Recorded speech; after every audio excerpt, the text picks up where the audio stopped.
No idea. The man who bought her? Where none you go? Oh no. Slid up in the wrong stream yard again. Alex be doing that to people.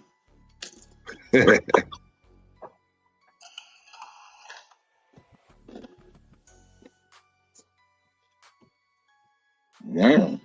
That motherfucker spoke that long?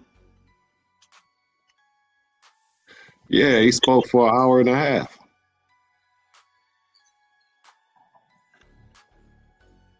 You peeped it? I caught some of it.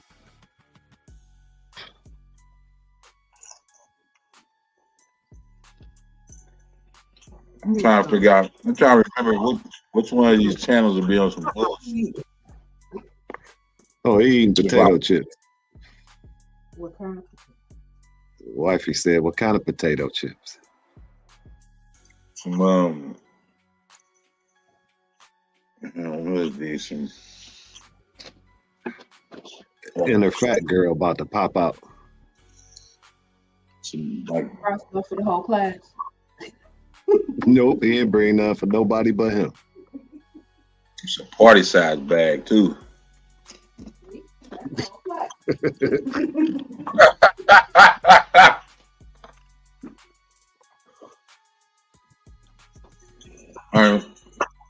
I should be eating on, but oh well, blame it on the weed. He be having a mouthful of them too. That's all right. I bet he can't whistle.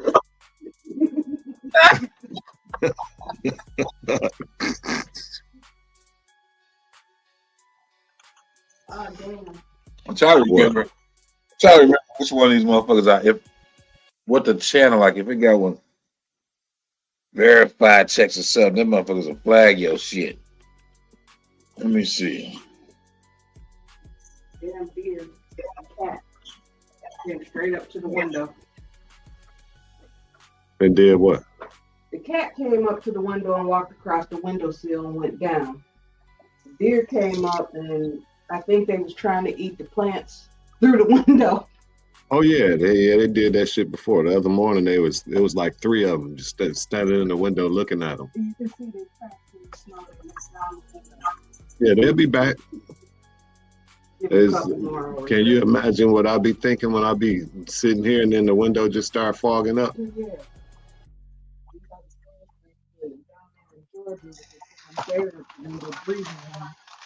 Wow, that was lit right there.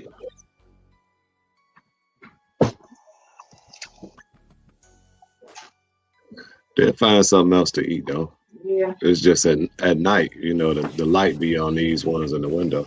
Yeah, well, thank you very much, Larry. It's great to be back in beautiful Davos, Switzerland, and to address so many respected business leaders, so many friends, few enemies. Certain places in Europe are not even recognizable, frankly, anymore. They're not recognizable.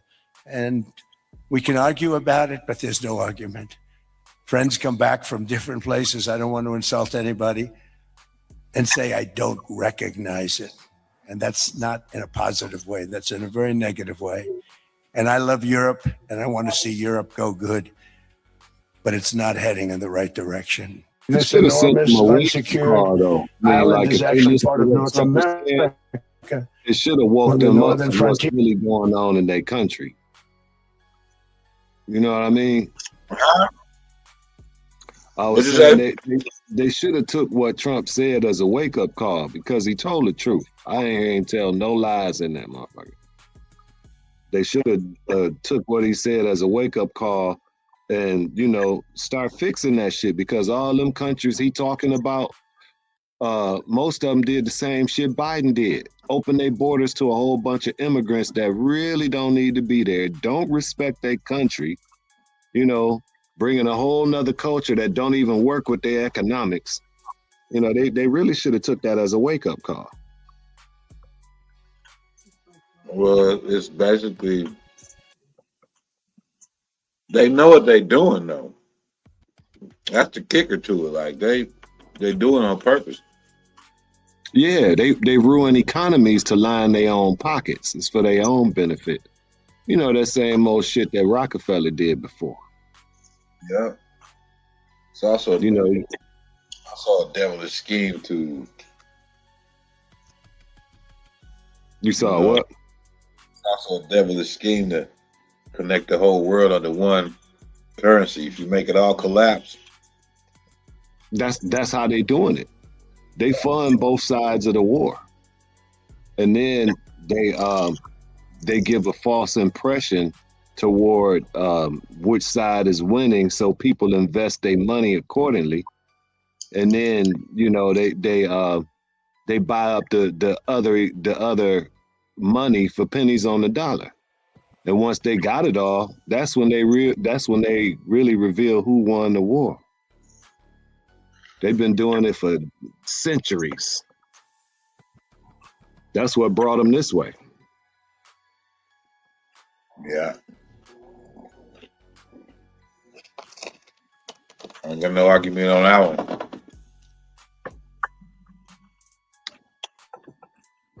Your own people here know. Watch that. Your own people here knows you and chased you, Howard. Ain't nobody chased me, nigga. You crazy.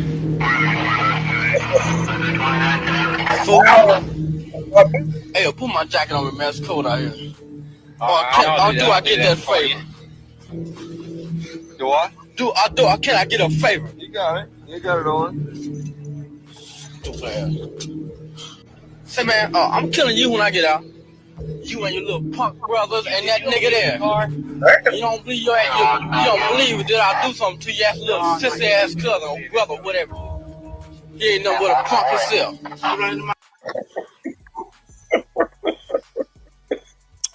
Well, thank you very much, Larry.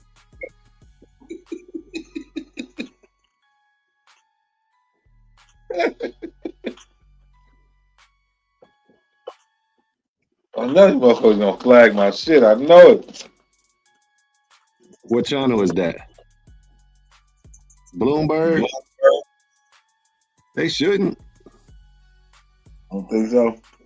Nah, not Bloomberg.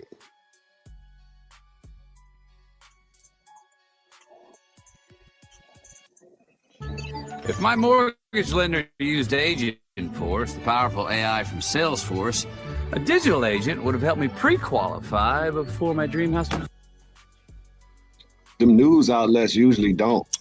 Well, thank you very much, Larry. It's great. Wait a minute. To be back in beautiful Davos. Man, 3 minutes.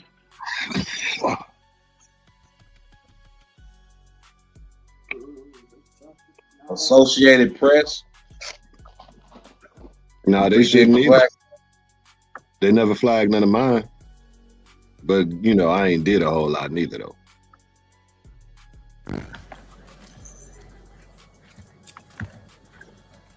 Good afternoon, everybody, and welcome. I guess we don't have enough seats today. Wow. Inches of snow. In the last quarter century, a sitting president of the United States has come to Davos only twice. So it's Both going to be times 2 degrees it when it was snows. Donald Trump.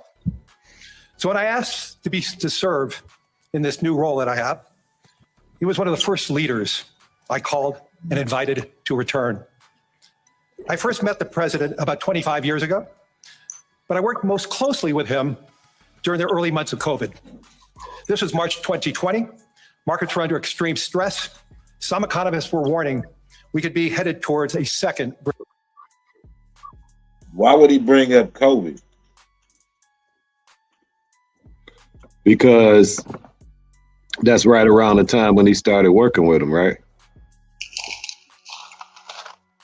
Didn't he say 4 or 5 years? He'd been working with that administration 4 or 5 years or something like that? I just found it strange. Mm-hmm. Great Depression 5 years ago, but I worked most closely with him during the early months of COVID. This was March 2020. Markets were under extreme stress. Some economists were warning we could be headed towards a second Great Depression. What stood out to me during the extraordinary period was the president's willingness to bring together people from governments, from business, across institutions, across perspective, to think differently, and importantly, to act decisively. That instinct to act, especially in pivotal moments, is one reason I think he values the World Economic Forum. It is a unique institution that brings together the largest combination of government officials, business leaders, technology leaders, civil society and NGO leaders, anywhere in the world for a genuine dialogue, and particularly importantly this year. Thankfully, this group is meeting under better economic circumstances than during the pandemic, but once again, we're forcing very serious different economic conditions around the world. One of the central challenges that is impacting me is how capitalism can benefit more, and how can we broaden our global economy for greater and greater participation. That is a question where the president has shown real leadership through investing in infrastructure, reducing barriers to growth, and initiatives like the Trump account designed to give more Americans a direct stake in the growth of the U.S. economy. As he enters the second year of his second term, we are interested in hearing his plans for 2026 and beyond, and will no doubt create more and more conversation. And that's what the forum is about, a serious conversation in the spirit of dialogue.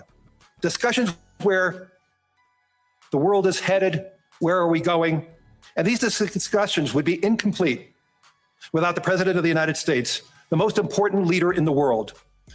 We appreciate him here, so let me introduce and welcome back to Davos, the President of the United States, Donald J. Trump.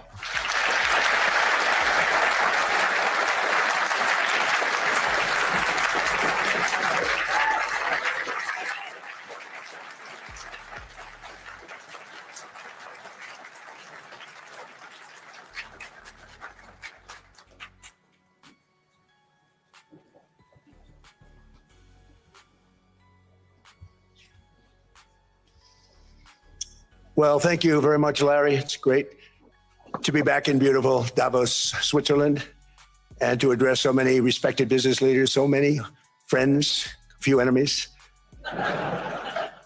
and all of the distinguished guests. It's a who's who, I will say that. I've come to this year's World Economic Forum with truly phenomenal news from America. Yesterday marked the one-year anniversary of my inauguration, and today, after 12 months back in the White House, our economy is booming, growth is exploding, productivity is surging, investment is soaring, incomes are rising, inflation has been defeated, our previously open and dangerous border is closed and virtually impenetrable, and the United States is in the midst of the fastest and most dramatic economic turnaround in our country's history. Under the Biden administration, America was plagued by the nightmare of stagflation, meaning low growth, and high inflation, a recipe for misery, failure, and decline. But now, after just 1 year of my policies, we are witnessing the exact opposite. Virtually no inflation and extraordinarily high economic growth. Growth like, I believe you'll see very shortly, our country has never seen before, perhaps no country has ever seen before. Over the past 3 months, core inflation has been just 1.6%. Meanwhile, fourth quarter growth is projected to be 5.4%, far greater than anybody other than myself and a few others had predicted. Since the election, the stock market has set 52 all-time high records.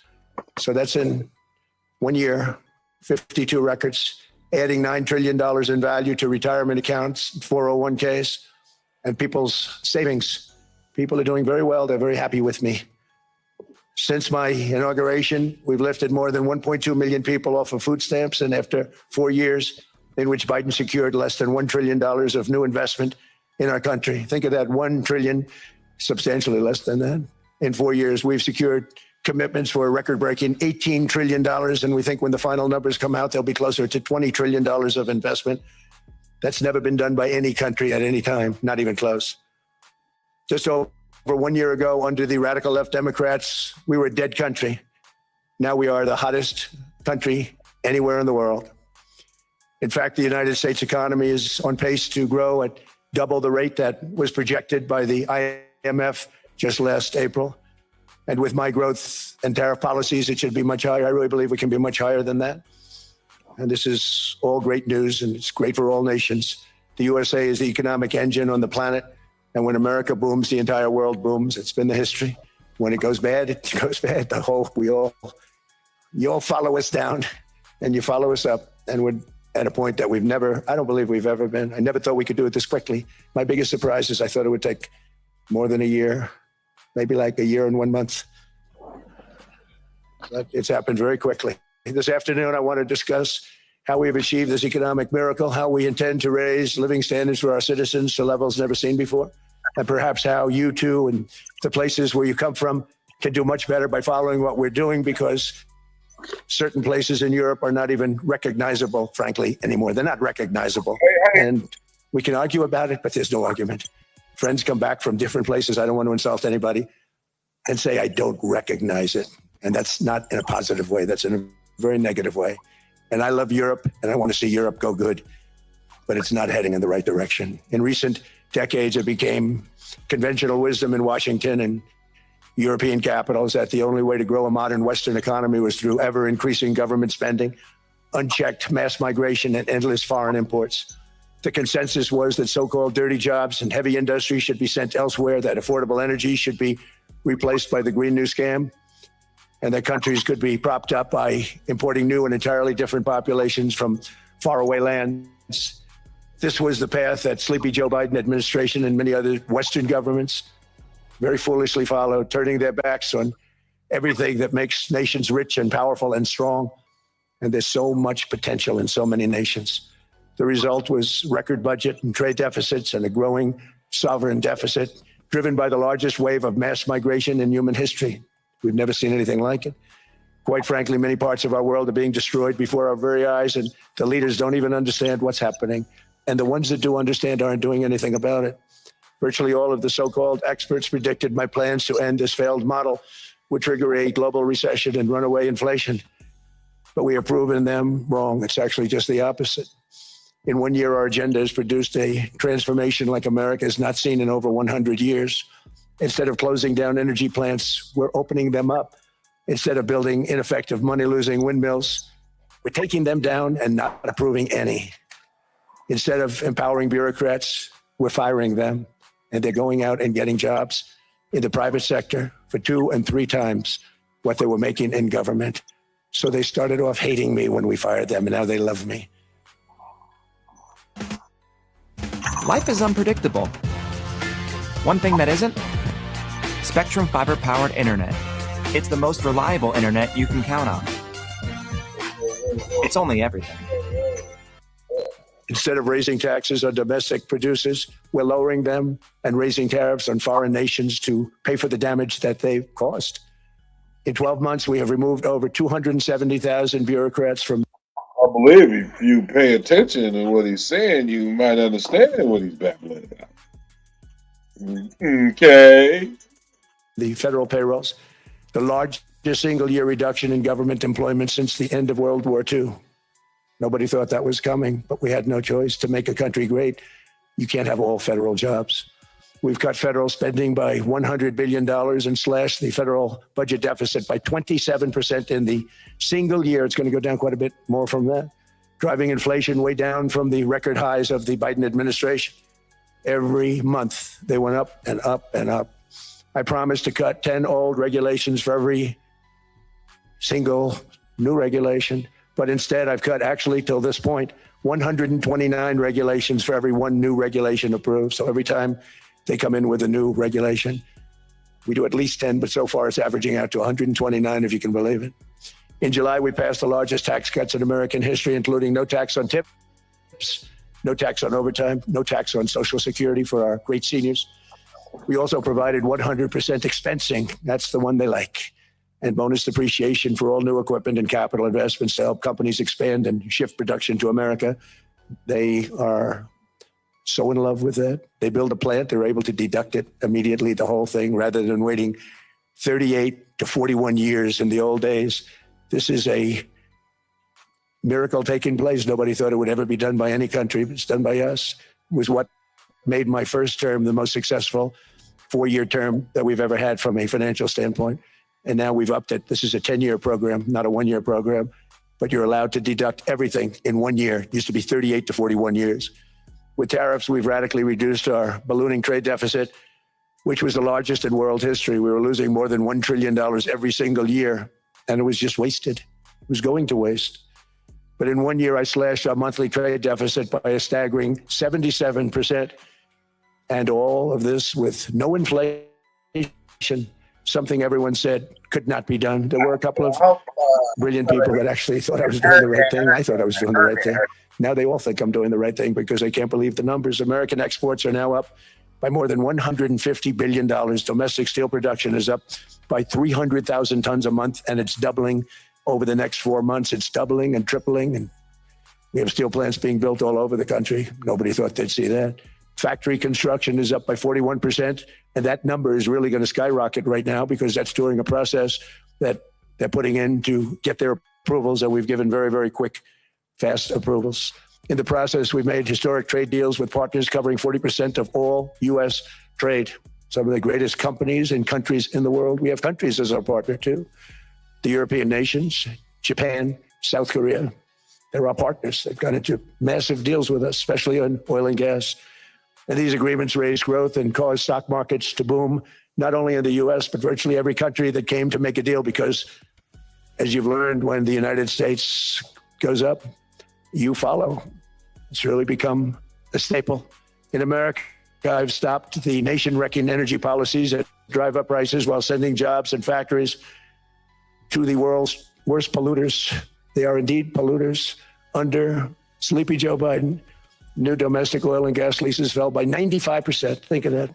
And they wonder, why was gasoline going up so fast?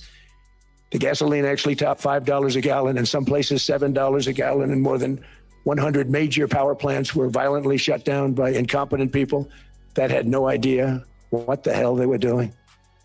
Under my leadership, U.S. natural gas production is at an all-time high by far. U.S. oil production is up by 730,000 barrels a day. And last week we picked up 50 million barrels from Venezuela alone. Venezuela has been an amazing place for so many years, but then they went bad with their policies. 20 years ago, it was a great country, and now it's got problems, but we're helping them. And those 50 million barrels, we're going to be splitting up with them, and they'll be making more money. But they've made it a long time. Venezuela is going to do fantastically well. We appreciate all of the cooperation we've been giving. We've been giving great cooperation. Once the attack ended, and they said, let's make a deal. More people should do that. But Venezuela is going to make more money in the next 6 months than they've made in the last 20 years. Every major oil company is coming in with us. It's amazing. It's a beautiful thing to see. The leadership of the country has been very good. They've been very, very smart. The price of gasoline is now below $2.50 a gallon in many states, $2.30 a gallon in most states. Then we'll soon be averaging less than $2 a gallon. In many places, it's already down even lower, $1.95 a gallon. Numerous states are at $1.99, numbers that nobody has heard for years. Actually, since my last administration, we got it down to around those numbers. I've signed an order directing and approval of many new nuclear reactors. We're going heavy into nuclear. I was not a big fan because I didn't like the risk, the danger, but they have the progress they've made with nuclear is unbelievable, and the safety progress they've made is incredible. We're very much into the world of nuclear energy, and we can have it now at good prices and very, very safe. And we're leading the world in AI by a lot. We're leading China by a lot. I think President Xi respects what we've done, in part because I've allowed these big companies building these massive buildings to build their own electric capacity. They're building their own power plants, which when added up is more than any country anywhere in the world is doing. I read recently an article in the Wall Street Journal that China's creating so much energy, and they are. I got to hand it to them. But we're creating as much or more, and we're letting them do that. I'm very proud of it. It was my idea. I said, you can't create this much energy. We needed more than double the energy currently in the country just to take care of the AI plants. And I said, we can't do that. We have an old grid system. And I came up with the idea, you people are brilliant. You have a lot of money. Let's see what you can do. You can build your own electric generating plants. And they looked at me. They didn't believe me. All of the names that are, I think, in the room right now, if you want to know the truth, they didn't believe it. And I said, no, you can't. They came back 2 weeks and they didn't have the plant. They said, we thought you were kidding. I said, no, not only am I not kidding, you're going to have your approvals within 2 weeks. I always say nuclear will take 3 weeks. But most aren't going that. They're going oil and gas. They're even going coal in some cases. Because of my landslide election victory, the United States avoided the catastrophic energy collapse, which befell every European nation that pursued the Green New Scam, perhaps the greatest hoax in history. The Green New Scam, windmills all over the place, destroy your land. Every time that goes around, you lose $1,000. You're supposed to make money with energy, not lose money. Here in Europe, we've seen the fate that the radical left tried to impose on America. They tried very hard. Germany now generates 22% less electricity than it did in 2017. And it's not the current chancellor's fault. He's solving the problem. He's going to do a great job. But what they did before he got there, I guess that's why he got there. And electricity prices are 64% higher. The United Kingdom produces just 1/3 of the total energy from all sources that it did in 1999. Think of that, 1/3. And they're sitting on top of the North Sea, one of the greatest reserves anywhere in the world, but they don't use it. And that's one reason why their energy has reached catastrophically low levels with equally high prices. High prices, very low levels. Think of that, 1/3. And you're sitting on top of the North Sea. And they like to say, well, that's depleted. It's not depleted. It's got 500 years. They haven't even found the oil. The North Sea is incredible. They don't let anybody drill. Environmentally, they don't let them drill. They make it impossible for the oil companies to go. They take 92% of the revenues. So the oil companies say, we can't do it. They came to see me. Is there anything you can do? I want Europe to do great. I want UK to do great. They're sitting on one of the greatest energy sources in the world, and they don't use it. In fact, their electricity prices have soared 139%. There are windmills all over Europe. There are windmills all over the place, and they are losers. One thing I've noticed is that the more windmills a country has, the more money that country loses, and the worse that country is doing. China makes almost all of the windmills, and yet I haven't been able to find any wind farms in China. Did you ever think of that? It's a good way of looking at it. They're smart. China's very smart. They make them, they sell them for a fortune. They sell them to the stupid people that buy them, but they don't use them themselves. They put up a couple of big wind farms, but they don't use them. They just put them up to show people what they could look like. They don't spin, they don't do anything. They use a thing called coal mostly.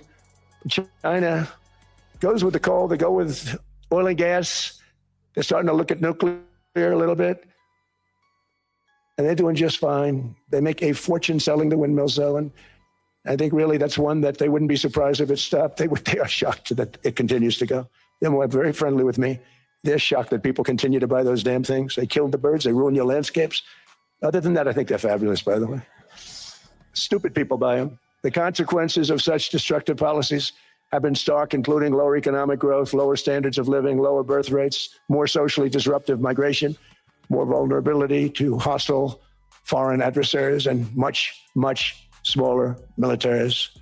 The United States cares greatly about the people of Europe. We really do. I mean, look, I am derived from Europe, Scotland and Germany. 100% Scotland, my mother, 100% German, my father. And we believe deeply in the bonds we share with Europe as a civilization. I want to see it do great. That's why issues like energy, trade, immigration, and economic growth must be central concerns to anyone who wants to see a strong and united West, because Europe and those countries have to do their thing. They have to get out of the culture that they've created over the last 10 years. It's horrible what they're doing to themselves. They're destroying themselves. It's beautiful, beautiful places. We want strong allies, not seriously weakened ones. We want Europe to be strong. Ultimately, these are matters of national security, and perhaps no current issue makes the situation more clear than what's currently going on with Greenland. Would you like me to say a few words of Greenland? I was going to leave it out of the speech, but I think I would have been reviewed very negatively. I have tremendous respect for both the people of Greenland and the people of Denmark, tremendous respect. But every NATO ally has an obligation to be able to defend their own territory. And the fact is, no nation or a group of nations is in any position to be able to secure Greenland other than the United States. We're a great power, much greater than people even understand. I think they found that out 2 weeks ago in Venezuela. We saw this in World War II when Denmark fell to Germany after just 6 hours of fighting and was totally unable to defend either itself or Greenland. So the United States was then compelled, we did it, we felt an obligation to do it, to send our own forces to hold the Greenland territory. And hold it we did, at great cost and expense. They didn't have a chance of getting on it, and they tried. Denmark knows that. We literally set up bases on Greenland for Denmark. We fought for Denmark. We weren't fighting for anyone else. We were fighting to save it for Denmark. Big, beautiful piece of ice. It's hard to call it land. It's a big piece of ice. But we saved Greenland and successfully prevented our enemies from gaining a foothold in our hemisphere. So we did it for ourselves also. And then after the war, which we won it big. Without us, right now you'd all be speaking German and a little Japanese, perhaps. After the war, we gave Greenland back to Denmark. How stupid were we to do that? But we did it. But we gave it back. But how ungrateful are they now?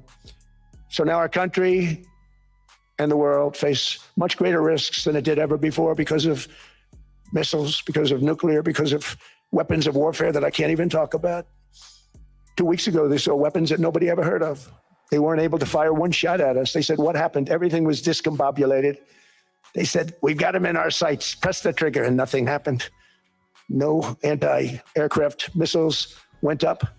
There was one that went up about 30 feet and crashed down right next to the people that sent it. They said, what the hell is going on? Those defensive systems were made by Russia and by China. So they're going to go back to the drawing boards, I guess. Greenland is a vast, almost entirely uninhabited and undeveloped territory. It's sitting undefended in a key strategic location between the United States, Russia, and China. That's exactly where it is, right smack in the middle. Wasn't important nearly when we gave it back. When we gave it back, it wasn't the same as it is now. It's not important for any other reason, everyone talks about the minerals. There's so many places. There's no rare earth. No such thing as rare earth. There's rare processing, but there's so much rare earth. And to get to this rare earth, you got to go through hundreds of feet of ice. That's not the reason we need it. We need it for strategic national security and international security. This enormous unsecured island is actually part of North America, on the northern frontier of the Western Hemisphere. That's our territory. It is therefore a core national security interest of the United States of America. And in fact, it's been our policy for hundreds of years to prevent outside threats from entering our hemisphere, and we've done it very successfully. We've never been stronger than we are now. That's why American presidents have sought to purchase Greenland for nearly 2 centuries. For 2 centuries, they've been trying to do it. They should have kept it after World War II, but they had a different president. That's all right. People think differently. Much more necessary now than it was at that time, however. In 2019, Denmark said that they would spend over $200 million to strengthen Greenland's defenses. But as you know, they spent less than 1% of that amount. 1%. There's no sign of Denmark there. And I say that with great respect for Denmark, whose people I love, whose leaders are very good. It's the United States alone that can protect this giant mass of land, this giant piece of ice, develop it and improve it and make it so that it's good for Europe and safe for Europe and good for us. And that's the reason I'm seeking immediate negotiations to once again discuss the acquisition of Greenland by the United States, just as we have acquired many other territories throughout our history, as many of the European nations have. They've acquired, there's nothing wrong with it. Many of them, some went in reverse, actually, if you look. Some had great vast wealth, great vast lands all over the world. They went in reverse. They're stuck back where they started. That happens too. But some grow. But this would not be a threat to NATO. This would greatly enhance the security of the entire alliance, the NATO alliance. The United States is treated very unfairly by NATO. I want to tell you that. When you think about it, nobody can dispute it.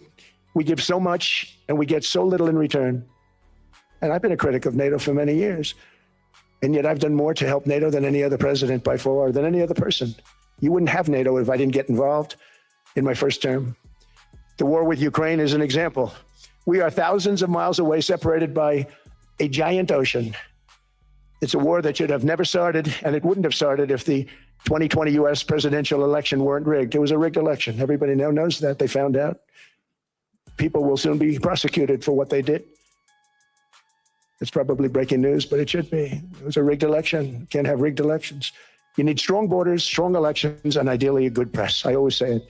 Strong borders, strong elections, free, fair elections, and a fair media. The media is terrible. It's very crooked. It's very biased, terrible. But someday it'll straighten out because it's losing all credibility. Think of it. When I went in a landslide, a giant landslide, won all 7 swing states, won the popular vote, won everything, and they only get negative press. That means that it has no credibility. And if they're going to get credibility, they're going to have to be fair. So you need a fair press. But you also need those other elements. And I inherited a terrible, terrible situation. If you look, the border was open. The inflation was raging. Everything was bad with the United States when I came into office. But I also inherited a mess with Ukraine and Russia, something that would have never happened. And I know Putin very well. He and I would discuss Ukraine. It was the apple of his eye, but he wasn't going to do anything. I said, Vladimir, you're not doing it. He would never have done it. It was terrible what happened. I could see it happening, too. After I left, I could see it happening.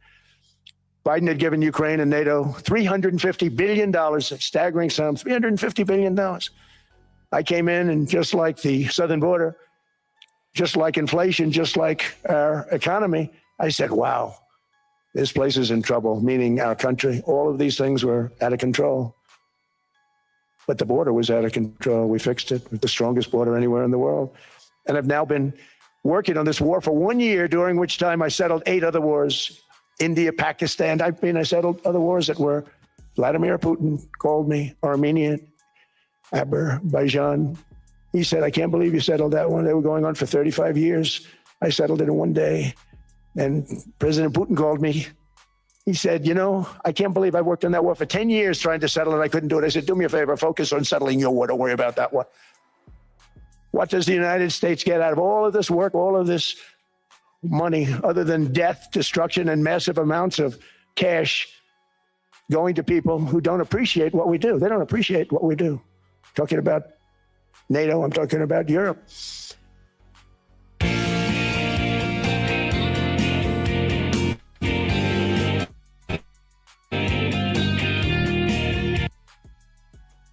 They have to work on Ukraine. We don't. The United States is very far away. We have a big, beautiful ocean separating us. We have nothing to do with it. Until I came along, NATO was only supposed to pay 2% of GDP, but they weren't paying. Most of the countries weren't paying anything. The United States was paying for virtually 100% of NATO. And I got that stopped. I said, that's not fair. But then more importantly, I got NATO to pay 5%, and now they were paying, and now they are paying. So something nobody said was possible. They said, we will never go up higher than 2%. But they went to 5%, and now they're paying the 5. They didn't pay the 2, and now they're paying the 5. And they're stronger for it, and they have an excellent, by the way, Secretary General, who's possibly in the room. Mark, are you here? Yes, he's here. Hello, Mark. We never asked for anything, and we never got anything. We probably won't get anything unless I decide to use excessive strength and force, where we would be, frankly, unstoppable. But I won't do that. Okay, now everyone's saying, oh, good. That's probably the biggest statement I made, because people thought I would use force. I don't have to use force. I don't want to use force. I won't use force. All the United States is asking for is a place called Greenland, where we already had it as a trustee, but respectfully returned it back to Denmark not long ago after we defeated the Germans, the Japanese, the Italians, and others in World War II. We gave it back to them. We were a powerful force then, but we are a much more powerful force now. After I rebuilt the military in my first term and continue to do so today, we have a budget of $1.5 trillion. We're bringing back battleships. Battleship is 100 times more powerful than the great battleships you saw in World War II, those great, big, gorgeous ships, the Missouri, the Iowa, the Alabama. I thought maybe we could take them out of mothballs. They said, no, sir, these ships are 100, think of that, 100 times more powerful than those big that you saw so many times ago, that you still see on television, and you say, wow, what a force. 100 times, each ship 100 times more powerful than the big battleships of the past. So that was the end of the mothball story. Yeah, look at the model. So what we have gotten out of NATO is nothing except to protect Europe from the Soviet Union and now Russia. I mean, we've helped them for so many years. We've never gotten anything, except we pay for NATO. And we paid for many years until I came along. We paid for, in my opinion, 100% of NATO because they weren't paying their bills. And all we're asking for is to get Greenland, including right title and ownership, because you need the ownership to defend it. You can't defend it on a lease. Number one, legally, it's not defensible that way, totally. And number two, psychologically, who the hell wants to defend a license agreement or a lease, which is a large piece of ice in the middle of the ocean where Right, we could just pack there up is a and war, leave. much of the action will take place on that piece of ice. Those missiles would be flying right over the center of that piece of ice. What? All we want from Denmark for national and international security and to keep our very energetic and dangerous potential enemies at bay is this land on which we're going to build the greatest golden dome ever built. We're building a golden dome that's going to, just by its very nature, going to be defending Canada. Canada gets a lot of freebies from us, by the way. They should be grateful also, but they're not. I watched your prime minister yesterday. He wasn't so grateful. But they should be grateful to us. Canada lives because of the United States. Remember that, Mark, the next time you make your statements. What we did for Israel was amazing, but that's nothing compared to what we have planned for the United States, Canada, and the rest of the world. We are going to build a dome like no other. We did it for Israel. And by the way, I told BPP, stop taking credit for the dome. That's our technology. That's our stuff. But they had a lot of courage, and they were good fighters, and they did a good job, and we wiped out the Iran nuclear threat like nobody can believe. Nobody's ever seen anything like it. That, Venezuela, taking down Soleimani, wiping out al-Baghdadi when he tried to reinstitute ISIS. We did a lot. I did a lot of big things, all perfectly executed. Everyone was perfectly executed. Somebody told me that, a military expert told me, sir, everything you've done has been perfectly executed. I said, I know. So other presidents have spent, whether foolishly or not, trillions and trillions of dollars on NATO and gotten absolutely nothing in return. We've never asked for anything. It's always a one-way street. Now they want us to help them with Ukraine. And we say, we're going to. I'm really helping, not even them. I want to see, last week, if you saw, it was 10,000 soldiers, but last month it was 31,000 soldiers died. 31,000. That's this room times, the number of people in this room times 30. Think of it. 30,000 soldiers died in 1 month. The month before it was 27,000. The month before that it was 28,000. The month before that it was 25,000. It's a bloodbath over there.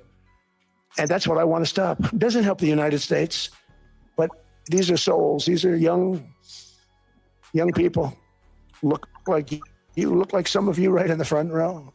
They go to war. Their parents are so proud. Oh, there he goes, comes back. 2 weeks later, they get a call. Your son's head's been blown off. I want to stop it. It's a horrible war. It's the worst since World War II. They keep going. They'll exceed World War II. The numbers are staggering, how many people they've lost. They don't want to talk about it. Ukraine and Russia lost just tremendous amounts. And I'm dealing with President Putin, and he wants to make a deal, I believe. I'm dealing with President Zelensky, and I think he wants to make a deal. I'm meeting him today. I think he might be in the audience right now. But they got to get that war stopped because too many people are dying, needlessly dying. Too many souls are being lost. It's the only reason I'm interested in doing it. But in doing it, I'm helping Europe, I'm helping NATO, and I've until the last few days when I told them about Iceland, they loved me. They called me daddy, right? The last time. A very smart man said, he's our daddy. He's running it. I was like, running it, being a terrible human being. But now what I'm asking for is a piece of ice, cold and poorly located, that can play a vital role in world peace and world protection. It's a very small ask compared to what we have given them for many, many decades. But the problem with NATO is that we'll be there for them 100%. But I'm not sure that they'd be there for us if we gave them the call. Gentlemen, we are being attacked. We're under attack by such and such a nation. I know them all very well. I'm not sure that they'd be there. I know we'd be there for them. I don't know that they'd be there for us. So with all of the money we expend, with all of the blood, sweat, and tears, I don't know that they'd be there for us. They're not there for us on Iceland, that I can tell you. I mean, our stock market took the first dip yesterday because of Iceland. So Iceland's already cost us a lot of money. But that dip is peanuts compared to what it's gone up. And we have an unbelievable future in that stock. That stock market is going to be doubled. We're going to hit 50,000, and that stock market's going to double in a relatively short period of time because of everything that's happening. But this is a good example. After giving NATO and European nations, trillions and trillions of dollars in defense. They buy our weapons. We make the greatest weapons in the world, but now we're going to make them faster, much faster. You saw that. I put a cap on the salaries. Then I put no buybacks, no stock buybacks, no various other things that they were doing. I mean, they were making $50 million, but it would take them 3 years to give you a Patriot missile. I said, that's not good. My chauffeur can do a better job than that. And he makes slightly less than 50. They make big salaries. If they're going to make those big salaries, they're going to have to produce a lot faster. The good news is we have the greatest equipment in the world. Now we're going to start making it a lot faster. They're going to build additional plants. And all of the money that goes into stock buybacks is going to go into building plants. We're not allowing stock buybacks by defense companies any longer. They're going to build new plants to make Tomahawks, Patriots. We have the best equipment, F-35s, F-47, the new one just coming out. They say it's the most devastating plane, fighter jet ever. Who knows? They called it 47. If I don't like it, I'm going to take the 47 off it. I wonder why they called it 47. We'll have to think about that. But if I don't like it, I'm going to take that 47 off.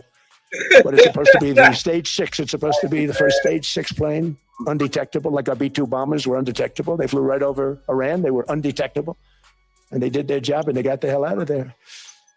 So we want a piece of ice for world protection, and they won't give it. We've never asked for anything else, and we could have kept a piece of land, and we didn't. So they have a choice. You can say yes, and we will be very appreciative, or you can say no, and we will remember. A strong and secure America means a strong NATO. Yeah, and that's one reason why I'm working every day to ensure our military is very powerful. Our borders are very strong. And above all, our economy is strong because national security requires economic security and economic prosperity, and we have the greatest that we've ever had. Biden and his allies destroyed our economy and gave us perhaps the worst inflation in American history. They say 48 years, I say forever, but I think 48 years is the equivalent to forever. Whether it's 48 years or ever, it's terrible, costing the typical family $33,000. What they did to this country should never, ever be forgotten. It's early, but he has to be rated as the worst president we've ever had by far. The auto pen did much of the damage.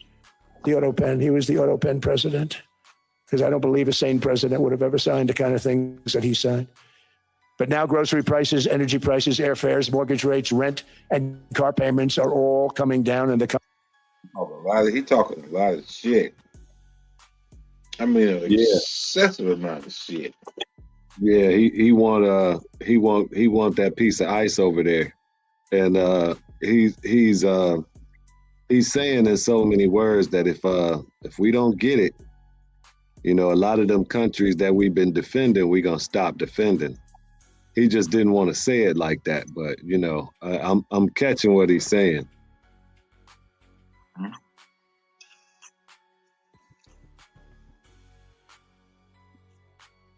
He said, "Fuck the lease." That lease is one thing, but if somebody attacked Greenland and they're not a threat to the United States, if all we got is a lease, we gonna pull out and let them get attacked.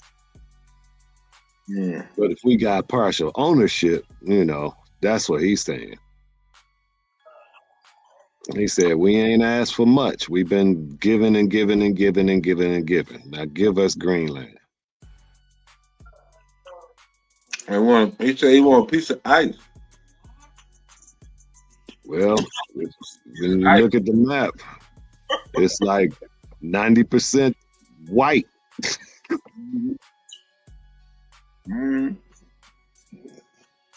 Ain't much green on there. I know they got a lot of trees, but that bitch is that's like Alaska on the East Coast. I want to catch what he said again. I hear his motherfucking ass.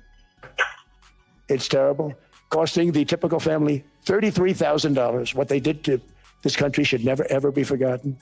He basically in there telling them motherfuckers, all that shit that Biden signed for you, some of you motherfuckers in here, auto pen. That shit is void. He talking hella shit. I hope they do void that auto pen shit so they could charge Fauci ass. Man. Oh, crazy. Fauci need to be charged. That's what I got out this little part. I'm telling them motherfuckers, look here. That Biden administration, he brought that auto pen up for a reason. Why he's sitting there in the World Economic Forum. Yeah, it's what he's not saying. You know, if they was using the auto pen, who was doing the thinking? Who was really in control of that presidency? Man, up there talking little shit. Because Biden was sitting there nodding out. He obviously, I mean, like, listen to what Biden's saying now. He ain't saying shit. They keeping him out the limelight because he basically just gonna be babbling. He don't even know what the fuck is going on. He probably didn't throughout his presidency either. So that means somebody else was running shit. That's exactly what happened. It wasn't Kamala neither. Mm-hmm. I think it was a group of, I think it was all of them motherfuckers. I think it was the rest of the motherfuckers. It was the deep state. Them too. They all like, yeah, well, I can use it for something then. I'm going to use it for something too. I mean, how else do that make sense? Biden was the vice president that deported all these same motherfuckers that he opened the border to. Under Obama. Right. Wasn't Biden the vice president? So how did that make sense that, he deported them back in 2008, but we get to 2020 and he opened the floodgates and hey, all right, come on back. I'm president now. Immediately surged the border. Right. Something about that ain't right.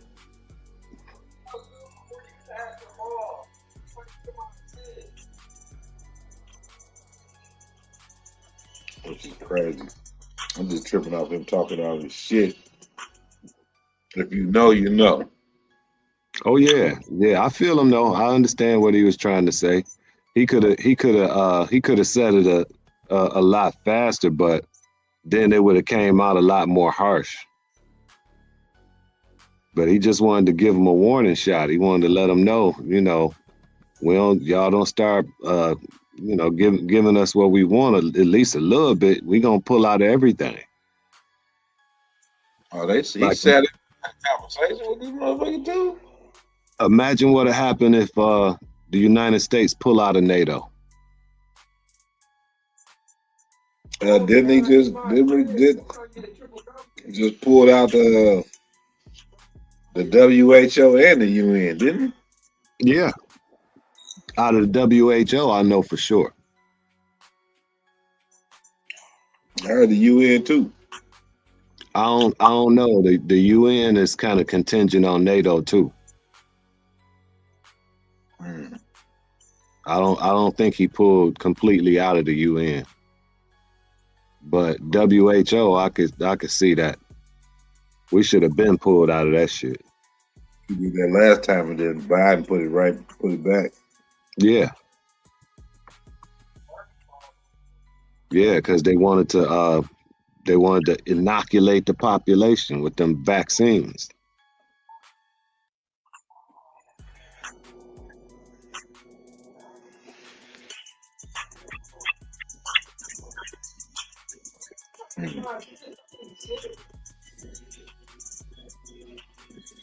I put a video a while ago about there was some chick from the WHO telling motherfuckers what was gonna go down. It was wild as hell. I had to find it. Was she in Congress telling them, or was she at WHO headquarters? No, she was at I don't know where the fuck she was at. She was at some kind of meeting where She was sitting up on a panel with some other people. And she was reading the plan and shit like. Damn. She was reading the WHO treaty. She was basically breaking down the treaty. Treaty with who? With the WHO and all the countries. Oh, okay. So sort of like the WHO mission statement. Like you would hand over authority to the WHO. Oh yeah, see, fuck that. Yeah. That's just crazy. Health and authoritizing is two different things. You know, you ain't got to completely run the goddamn country to oversee the health administration. Well, it's over anything they deem to be like a health issue, a health hazard or something. They can come in and shut down your whole shit and do all this and that. Basically, like the COVID shit, but worse. But you can consider anything a health crisis. Exactly. That's that same bullshit FEMA was trying to pull. You can consider anything a federal emergency. That's too broad.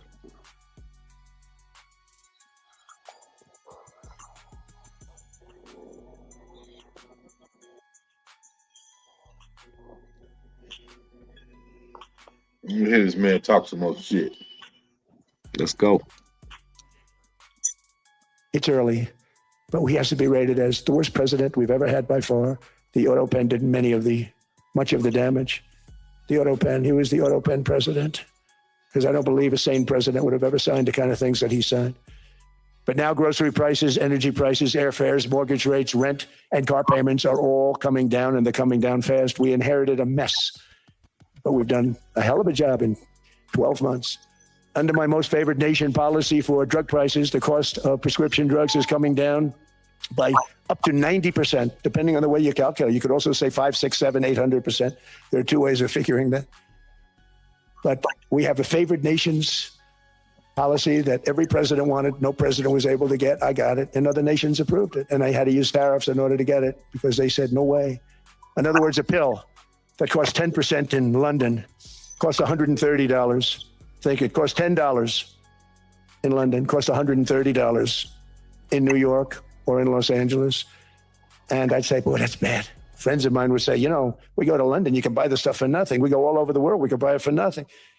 Because basically America was subsidizing every nation in the world because presidents allowed them to get away with it. It became very tough. So when I called up Emmanuel Macron, I watched him yesterday with those beautiful sunglasses. What the hell happened? If you're thinking of selling your house, want to know how much more you could be getting by using this brand new way to sell? The real estate market. But I watched him sort of be tough. But he was at $10 for a pill. And I said, Emmanuel, and I have all the big pharmaceutical companies are in total agreement. It wasn't easy, by the way. They're tough, smart. They've been getting away with the scam for a long time. But they gave it up. But they said, you'll never get the countries to approve it. I said, why is that? Because they won't. They always said, we're not paying any more. Get the rest for the United States. So over the years, they stayed the same. We just went up, up, up. And I mean, we would pay 13, 14, 15 times more than some certain countries would. So I said, no, they'll approve it 100%. Sir, you'll never get them to approve it. I said, I guarantee you. But I actually started with Emmanuel, who probably is in the room too. And I like him. I actually like him. Hard to believe, isn't it? And I said, Emmanuel, you're going to have to lift the price of that pill to $20, maybe $30. Think of that.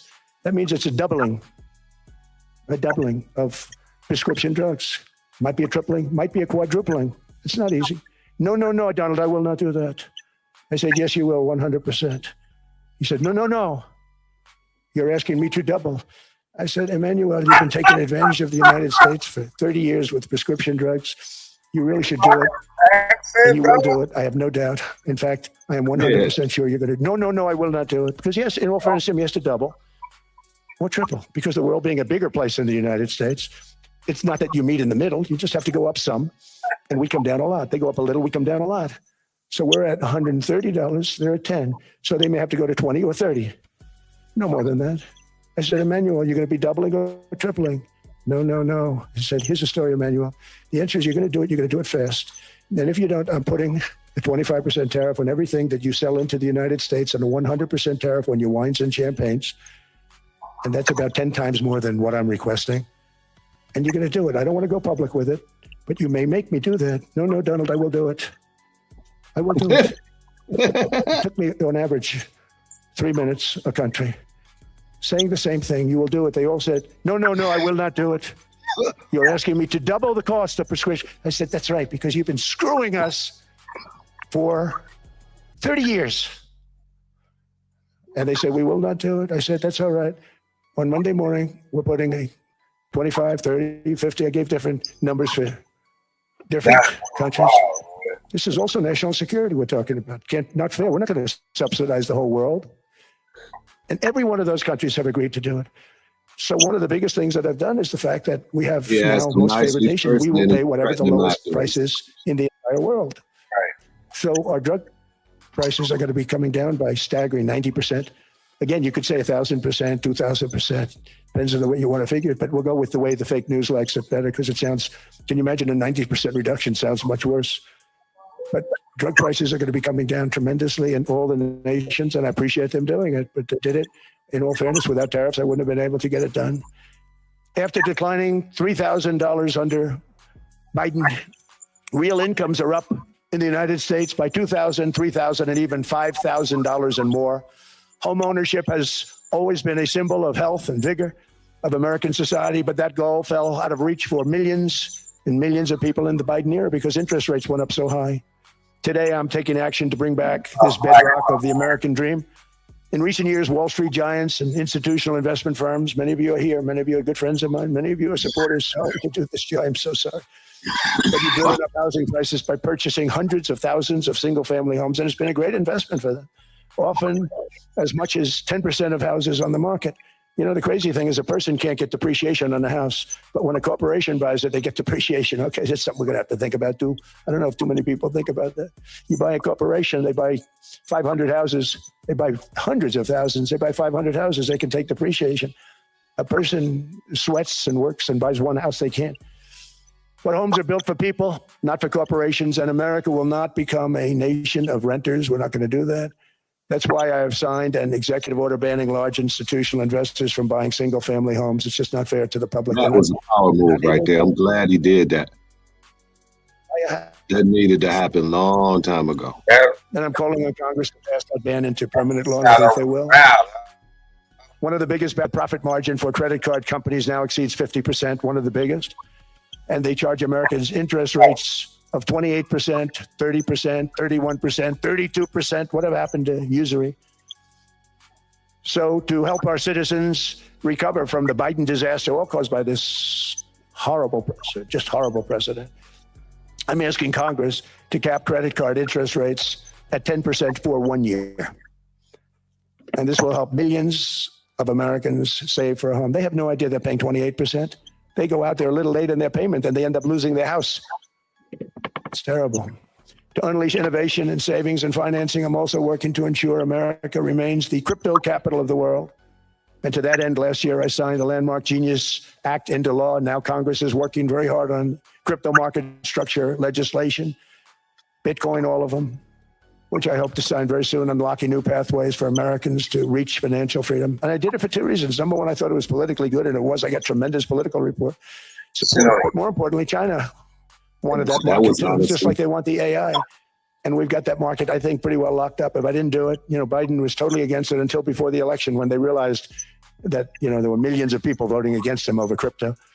And all of a sudden they loved it very much, but it was too late. They blew it.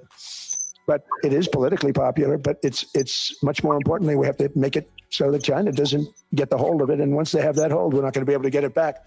So I'm honored to have done it. Finally, I've instructed government-backed institutions to purchase up to $200 billion in mortgage bonds to bring down interest rates.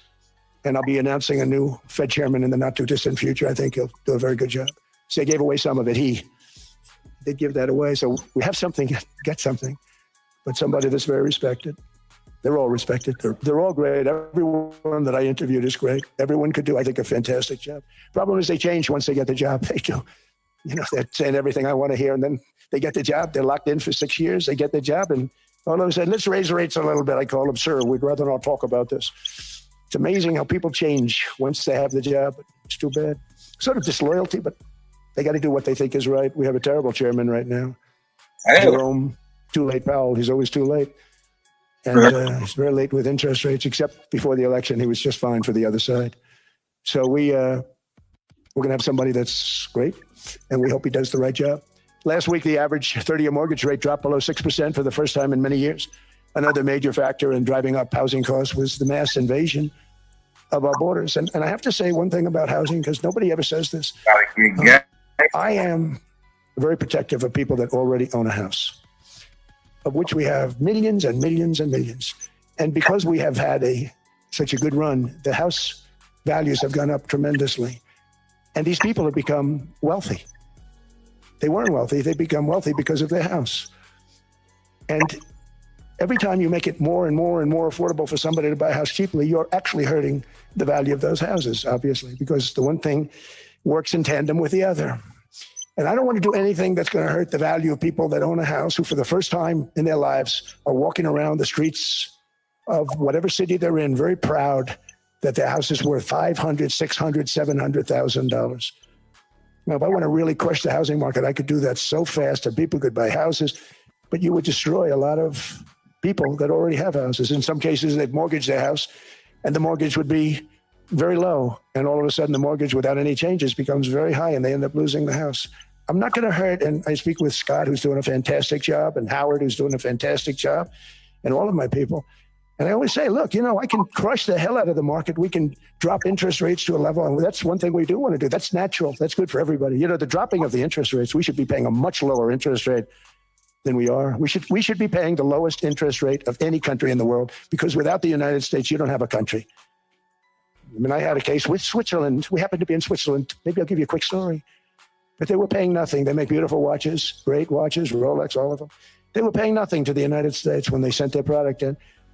And we had a $41 billion deficit, $41 billion with this beautiful place. Flew over it, isn't it nice? So I said, let's put a 30% tariff on them so that we get back some of it, not all of it at all. We still have a deficit, big deficit. We had 41 million. That's a big deficit. And I said, let's put a tariff on. Different tariffs, different places. You're all party to them. In some cases, victims to them. But in the end, it's a fair thing. And most of you realize that. But we put a 30% tariff on Switzerland, and all hell broke loose. They were calling, I mean, like you wouldn't believe. And I know so many people from Switzerland, incredible place, incredible, brilliant place. But I then realized that they're only good because of us. And there's so many other examples. I mean, us, probably other places, but a majority of the money they make is because of us, because we never charged them anything. So they come in, they sell their watches, no tariffs, no nothing. They walk away, they make $41 billion on just us. So I said, no, we can't do that. So I'm going to bring it up. I still would have a deficit pretty substantial, but I brought it up to 30%. And I guess Prime Minister, I don't think President, I think Prime Minister called a woman, and she was very repetitive. She said, no, you cannot do that, 30%. You cannot do that. We are a small, small country. I said, yeah, but you have a big, big deficit. You may be small, but you have a bigger deficit than big countries. He said, no, please, you cannot do it. Kept saying the same thing over and over. We are a small country.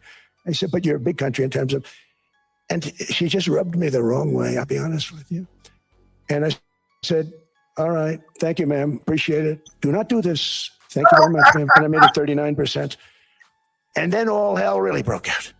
And I was paid visits by everybody. Rolex came to see me. They all came to see me. But I realized, and I reduced it, because I don't want to hurt people. I don't want to hurt them. And we brought it down to a lower level. Doesn't mean it's not going up, but we brought it down to a lower level. But they pay now, tariff.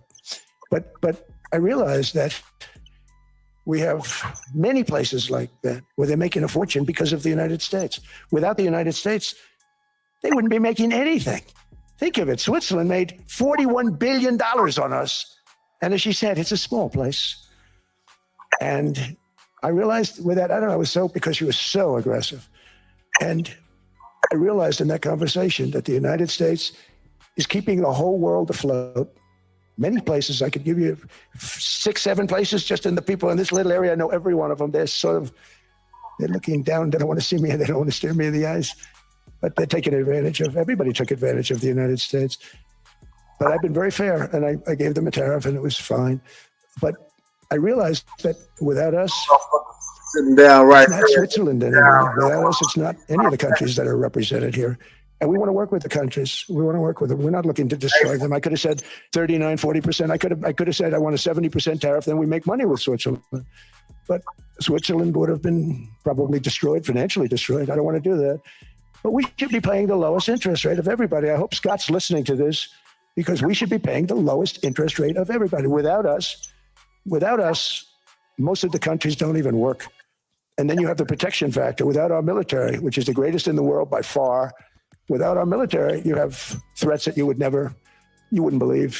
You don't have threats because of us, and that's because of NATO. One other thing, and I have to say it so importantly, in the old days, and I used to say I'm the youngest in the room. Now I'm among the older. I hate to say it.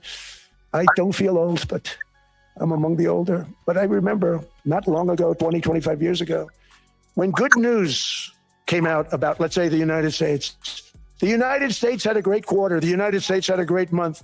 All the stocks went up. And that's the way it's supposed to be. Now when they say the United States had a record quarter, it's unbelievable how well it's doing. All the stocks crash because they say, oh no, inflation, they're going to raise interest rates. And they do. Some of these stupid people like Powell, they raise interest rates. And what they do is they stop you from being successful. It used to be when we had a great quarter, a great month, great earnings, great anything, any good news, the stock market went up. That's the way it's going to be. We got to do that again because that's the way it should be. Now, when we have a great month, they want to kill it. Like we did over 5%. People were surprised. We should do 20%. We could do 25%. When we announce good numbers, and the reason is they're so petrified of inflation. And growth doesn't mean inflation. We've had tremendous growth with very low inflation. In fact, growth can fight inflation, proper growth. So we want to get back to the days when we announce great numbers because we're going to be announcing phenomenal. All these factories that are being built at record, thousands of businesses are being built right now. Remember, $18 trillion is invested. I think the second number is 3. And that was China many years ago. Investments in the country from outside. 18 trillion, nobody's ever seen. And that's money coming in and building things, factories. Thousands of businesses are being built, thousands. Hundreds of big factories, car plants are moving back to the United States. They're coming in from Canada. They're coming in from Mexico, from Japan. Japan's coming in and building plants here in order to avoid tariffs. They're coming in from China. They're coming in from all over the world. We have more plants being built now, car plants, than we've ever had built, even in the heyday from the 1940s and 50s. And they're bigger. They don't use renovations anymore where they take an old plant, they rip it down, they build a brand new plant, super modern plant. But it's happening at levels that nobody's ever seen. In 2024, the U.S. built less than 2 million new homes, but Biden admitted more than 8 million new migrants. And those days are over. In 2025, for the first time in 50 years, the United States had reverse migration. Boy, that was nice. And these were criminals that were being taken out of our country because they allowed people to come into our country from jails, from gangs, drug dealers, murderers. 11,888 murderers. We've gotten most of them out. And then ICE gets beat up by stupid people from leadership in Minnesota. We actually are helping Minnesota so much, but they don't appreciate it. Most places do. Washington, D.C. is the safest place now in the United States. It was a very dangerous place to walk. And now you can walk with your wife, your kids right through the middle of the city. Right now, Washington, D.C. is as safe as it gets. It was one of the most unsafe. I had to admit, we sent in the military, the National Guard. Within 2 months, it was great. Within 3 months, it's like a really great place and a safe place and a beautiful place. It's even been cleaned up. The graffiti's gone. The fences are gone. We don't have to worry about fences anymore. All of the places, the grasses are cut and replaced with new grass in many cases. It's all going to happen in the spring. But Washington and D.C. is beautiful again, and it's safe. New restaurants are opening up. They were all closing. Now you can't get into a restaurant. Restaurants in Washington, D.C. are all opening. Memphis also, Memphis, Tennessee. New Orleans, Louisiana. We were there for 3 weeks. We've cut the crime down by 64%. Within another month, we'll have virtually no crime there. We can do that all over. We're going to help the people in California. We want to have no crime. I know Gavin was here. I used to get along so great with Gavin when I was president. Gavin's a good guy. And we're going to, if he needed it, I would do it in a heartbeat. I'd love to see. We did help them a lot in Los Angeles, a lot with the early in my term when they had some problems. But we would love to do it. I would say this, if I were a Democrat governor or whatever, I would call up Trump. I'd say, come on in, make us look good, because we're cutting crime down to nothing. And we're taking people out, career criminals who are only going to do bad things, and we're bringing them back to their countries. But where we've done it has been amazing. And we have a capacity to do it at much greater levels. We're cutting illegal aliens off welfare and other government benefits. And I have directed that starting immediately, there will be no more payments to sanctuary cities, because they are really just sanctuaries for criminals. They're really protecting criminals. And those are the ones we have to get out of the country: murderers, drug dealers, the mentally insane. They empty their mental institutions into the United States. And despite that, we have the lowest crime numbers that we've ever had in the history of the country. Just came out. But equally importantly, we're cracking down on more than $19 billion in fraud that was stolen by Somalian bandits. Can you believe that Somalia, they turned out to be higher IQ than we thought. And we say these are low IQ people. How did they go into Minnesota and steal all that money? And we have, they're pirates, they're good pirates, right? But we shoot them out of the water just like we shoot the drug boats out. They're not pirating too many boats lately, do you notice? When they go out into those boats, they want to take over $1.5 billion tanker loaded up with oil. And they say, we're going to blow up your boat. They have powerful weapons. You hit the side of the boat, you blow the whole thing up. The insurance companies are petrified. So they say, just give them the boat. We'll give them money instead. And I don't do that. We blow them right the hell out of the water. We see them going out, we blow them out of the water. We don't have any pirates so much anymore. If we do, they won't be there long. We've cut down with the hitting of the boats that are loaded up with drugs, including submarines. Can you believe they actually buy small, they call mini subs, very fast. They're meant for drugs. We've knocked out 2 of them. The Democrats say they were fishing. You have ruined somebody's fishing weekend. I would say a submarine is not a fishing boat. You don't fish. But we've knocked down drugs by water, the oceans, the sea, by 97.2%. Think of that. And I actually say, who the hell are the 3%? Because I would not want to be piloting one of those boats. We knocked them down, and now we're going to start on land. We're going to knock it all out. The land is the easy part. What we did on sea is incredible, and that's our great military. The situation in Minnesota reminds us that the West cannot mass import foreign cultures, which have failed to ever build a successful society of their own. I mean, we're taking people from Somalia, and Somalia is a failed, it's not a nation. Got no government, got no police, got no military, got no nothing. And then we have this fake congressperson who they just reported is worth $30 million. You believe this? Ilhan Omar, talking about the Constitution that provides me. She comes from a country that's not a country, and she's telling us how to run America. Not going to get away with it much longer, let me tell you. Explosion of prosperity and conclusion and progress that built the West What are those threats? did not come from our tax codes. It ultimately came from our very special culture. Taxes is feeling unwelcome. Now taxes is an open door.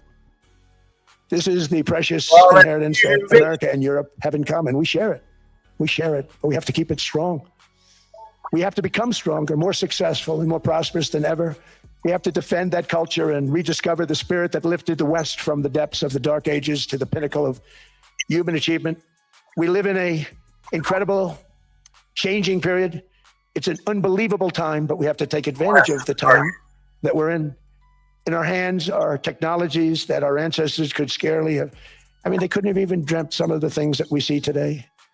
And so rapidly they're produced. I mean, AI, 2 years ago, nobody ever heard of the term, and now everybody's talking about it. And it can have some very good purpose. It could also have some dangerous purpose. And for that, we have to watch out. But some tremendous things are happening because of it. And we're leading by so much. We're doing so well. But opportunities that are bigger and grander than ever before in human history are right before us. It is the pioneers in this room. Many of you in this room are true pioneers. You're truly brilliant people. Just your ability to get a ticket is brilliant because you have about 50 people for every seat. I don't know what, that's Larry. Everything Larry touches turns to gold. He made this very successful. But you're in this room, and some of you are the greatest leaders anywhere in the world. You're the greatest brains anywhere in the world. And the future is unlimited, and to a large part because of you, and we have to protect you, and we have to cherish you. I always say we have to cherish our brilliant people because there aren't many of them. So together with confidence, boldness, and persistence, let us lift up our people, grow our economies, defend our shared destiny, and build a future for our citizens that is more ambitious, more exciting, more inspiring, and greater than the world has ever seen. We're in a position to do things that nobody else has ever even thought of before. And many of the people in this room are the ones that are doing it. And I want to congratulate you, and I'm with you all the way. You can do things that nobody else can even think about. So I congratulate you on your tremendous success. And the United States is back, bigger, stronger, better than ever before. And I'll see you around. Thank you all very much. Thank you very much.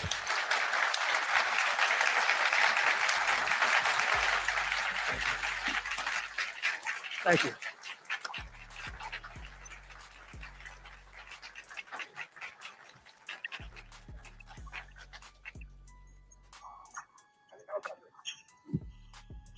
This was supposed to be a nice fire chat, Mr. President. Yes, good. I get set up now. I did know. You made a job for the moderator really easy. Thank you, Mr. President, for your speech. I do have a few follow-up questions, if it's okay. I don't think I should start with Greenland, maybe. I'll start with the economy. The U.S. economy is doing really, really well. But how to sustain this growth moving forward? Because there's always a recession looming around the corner. Well, you know, the one thing about economies and recessions is sometimes you get hit unexpectedly and there's nothing you can do about it. We're all brilliant people, but there's nothing. One example was COVID. We had an economy going at levels like nobody had ever seen my first 2.5, 3 years. And then I heard the word pandemic, not COVID. They came up with that name over a period of time. We won't get into that. But I heard the word pandemic. And I had a poll come out that was so strong just prior to that. And I was with the two best pollsters, McLaughlin, Fabrizio, and they said, sir, George Washington and Abraham Lincoln, if they came back and ran as president and vice president, they couldn't beat you. And then what happened is the following day, I was told to stay tuned because there's something really bad happening in China. There are bodies laying all over Wuhan, right around that certain building that we talk about. I always said it came from Wuhan. It did come from Wuhan. And they were body bags. We saw it by satellite. And they said, there are strange things happening in China. And so it began. And we ended up with the COVID and the whole world suffered. We did a phenomenal job. I don't think we got the credit we deserved. We did something that Operation Warp Speed, which some people say was one of the greatest military feats ever. We did a great job. Used our military, used a lot of people. But sometimes you get hit with things, nothing you can do. You get hit with things like that. A lot of people, military feats ever. We did a great job. Used our military, people say it was one of the greatest military feats ever. We did a great job. Used our military, which some people say was one of the greatest military feats ever. We did a great job. Used our military, used a lot of people. But sometimes you get hit with things, nothing you can do. You get hit with things like that unexpectedly. And we got through it. And when I left, the stock market was higher than it was previous to the COVID coming up. And I called it a great achievement. But things happen, bad things happen. The things that we can stop are wars if we're smart. That we can stop. Those are a matter of being intelligent and having intelligent people on the other side, because wars are the worst of all. Wars are worse than anything. But we can stop wars because that's sort of up to us. But things like dust flying in the air, wherever COVID comes from or whatever comes, sometimes you have to be a little bit lucky. But we are poised to have an economy like no other, not only in this country, but anywhere. And you know, when you hear the kind of numbers that I can tell you that Scott Bessent was with me the other day, and he's looking at numbers. He said, I can't. And that's all he's done his whole life, pretty much your whole life. Scott, you weren't going to be a football player, I don't think. Scott was not that great at football, but he was always good at numbers, right? And he was looking at numbers. He said, I've never seen anything like this. We're poised to do things that no other country has ever done. And, you know, luck, I hate to say it, but we need a little luck. We don't want to get hit by something that nobody could have thought. Whoever thought we were going to hit by a pandemic? You know, when I heard the word pandemic, I said, oh, that's an ancient problem. World War I, they lost 100 million people. It actually ended World War I. A lot of people don't know. The Spanish flu in World War I ended the war because all the soldiers were sick. The soldiers were so sick on both sides, and that war was raging, and they were all dying from the Spanish flu. They were sick as dogs. They couldn't fight. So, you know, you don't know how that would have turned out. But so we do, I mean, subject to that, and I always have to put a caveat in for it, but we're poised to have the greatest growth of any large country, I think any country that there's been, when you look at what's happening in the United States, it's really amazing. Thank you. One thing that maybe keeps you up at night, I know you don't sleep that much anyway, Mr. President, is the debt. The U.S. debt is high, is now the biggest expenditure on your budget. How to get out of that impasse? Well, the big thing is growth. I mean, growth is the way. If we grow like this, we go from having at $37 trillion. We go from having high debt to low debt.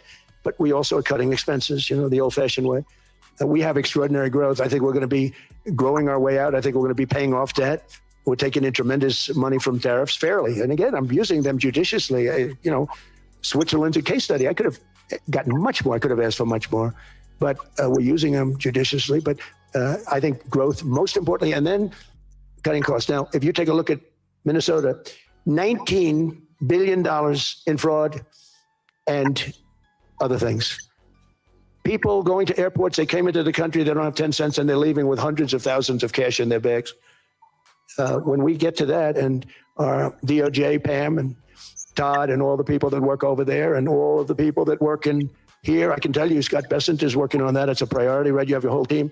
We're in there looking for where this money is coming from, how much it is. It could be more than $19 billion. Can you believe that? That's just one state. If we were able to cut out 50% of the fraud, 50%, and we should be able to do better than that, we would have a balanced budget without having to talk about even growth. So we have a lot of options, but we're working very hard on that. That's a big deal. It's not just the protests, the fake protests done by agitators and professional insurrectionists. That's what they are. They're professional troublemakers. But we are looking very strong at the money too in Minnesota and other places. I think, Mr. President, also the $500 billion invested in artificial intelligence and the frontier technologies last year also were driving growth exponentially in the U.S. AI has been a big factor. AI is massive. I mean, Mark Zuckerberg showed me a plant where he put it over a map of Manhattan, and it was basically the size of Manhattan. This is not, I said, you got to be kidding. It's a plant that was miles long, miles wide, very high. I don't think it was high like the Empire State Building, but it was high. And it literally covered most of the island of Manhattan. That's called a big plant. And, when I heard they're going to spend $50 billion building it, I said, if you spend $50 million, you can build a nice little shopping center. If you spend $500 million, you can build a good shopping center. But how do you spend $50 billion? When I looked at this thing, I said, you think you'll be able to do it for that? It's amazing when, some of the plants that I see, and I see them all. And again, so big is we're letting them build their own electric generation. This way we have no problem. And otherwise they'd be complaining. There'd be nobody able to, but we have an old grid system. And not only that, they're going to sell at a very cheap price the excess electricity that they create back into our grid. So that'll solve some problems for certain states that don't have enough electricity. We also know that on the AI, there is fierce competition between the US as the largest economy in the world, 27% of the global GDP and 5% of the global population, not doing that badly, and China. And we know that competition is very tough on AI. I know you're heading to a state visit to China in April. How do you see the US-China relationship moving forward? Are you able to combine this tough competition with also collaboration? So I've always had a very good relationship with President Xi and with President Putin. Talk about, the larger powers. But I've always had a very good relationship with President Xi of China. He's an incredible man. What he's done is amazing. He's highly respected by everybody. And I do now. I mean, now I have good. It was very severely interrupted by COVID. I used to call it the China virus, but he said, do you think you could use a different name? And I decided to do that because why should we have a problem over that? But I would do that, and they were a true diplomat, huh? I became a diplomat for the first time. Well, who taught me that? Marco Rubio. He said, let me teach you about diplomacy. Hey, any guy that gets approved by 100% of the votes, think of it. He got liberal Democrats and radical right Republicans to approve him. He's the only one. The next one was lost 45 votes, right? But he got all 100 votes voting for him. And at first I wasn't happy about it. I said, wait a minute, I don't like that. And now it turns out that the Democrats probably wish they didn't do that. And Marco has been fantastic. Marco, stand up, please. You have done a great job as Secretary of State. He's going to go down as the best Secretary of State. And Scott, and we have Susie, who's the first female he stood up, Chief of Staff, and she's the best Chief of Staff, too. And I see Howard Lutnick, who I know spoke, and Howard's fantastic. Some of the deals we're doing are great. And I want to pay particular attention because we have Chris, and Chris, you got up and spoke. I think he's the number one oil man in the world, because I was going to put Doug Burgum, who's fantastic. I don't know if Doug's here. Is Doug here? Doug Burgum is fantastic. He said, "Sir, there's one man better than me," and he introduced me to Chris, and he turns out to be. So we're drilling more oil and gas now than we ever have by almost double. Is that right, Chris? And on top of it, we got a lot coming out of Venezuela. So anyway, so we're doing great. The country is just doing great. We have great people. Thank you. And I see other people. We have Steve Witkoff. We have Jared. I got so many people. I'm in trouble because when I go back, they're going to be people with long faces. Sir, you didn't introduce me. I got so many people, and we have a lot of the greatest people anywhere in the world. I know them all. So I won't continue because we'd be here all day. Thank you, Mr. President. We also know that you're a deal maker, and then maybe coming back to Greenland and Ukraine. What kind of deal in the end do you see between the U.S. And Denmark? Because, I guess you see it now as a negotiation going on, or? Well, it's costing Denmark hundreds of millions a year to run it. And Denmark's a small country and wonderful people. But, it's very expensive. It's a very big piece of ice. And it's very important. I mean, I don't want to repeat the speech, but it's very important that we use that for national and international security. That can create a power that will make it impossible for the bad guys to do anything against the perceived good ones. And it's a great block for Europe, just like, Denmark was supposed to spend hundreds of millions of dollars. They didn't spend the money. They didn't spend anything almost. And we'll see what happens. I just say this. NATO has treated the United States of America very unfairly. We never asked for anything. We never got anything. We actually took care of the needs of NATO for years and years, which I thought was always unfair. So I got NATO to pay because they're rich countries. But I think it's time that NATO step up. We're helping them with Ukraine. Without us, I think Putin would have gone all the way. I think we have it. I think that could have been a World War III, if you want to know the truth. If Kamala was elected, or Joe, any one of those, those thinkers, I think you could have ended up in World War III. And I will say Steve Witkoff has been dealing incredibly with, but we're not going to have World War III. We want to get it stopped, but we're not going to have World War III. I think if I was elected, I think that could have evolved into World War III. It was a very, very bad situation, and it still is, but it's not that kind of bad. It's bad because so many young people are being killed.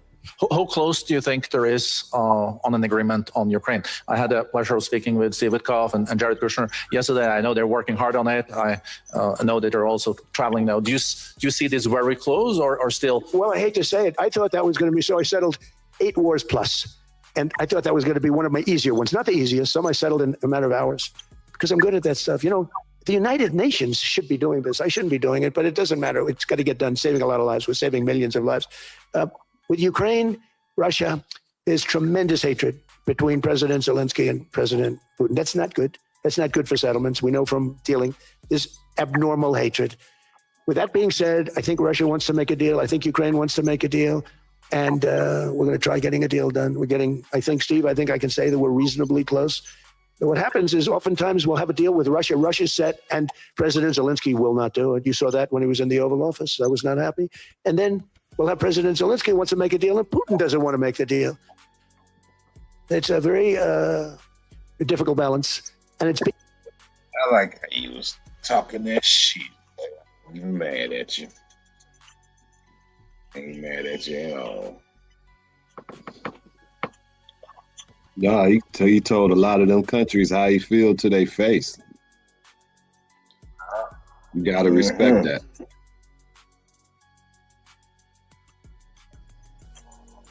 Get down and lay down. We ain't had a president willing to say fuck you in a long time. Yeah, buddy, that's some, he basically said fuck y'all. Yep. If we follow y'all plans, then y'all gonna crash this motherfucking my country and shit. That's basically what he said. Yeah. Yeah, exactly. If follow y'all plan, you go. America as we know it is gone. Yep. Y'all he said, "This is the thanks we get for all the shit we done for y'all." Right. All right. We gonna remember that.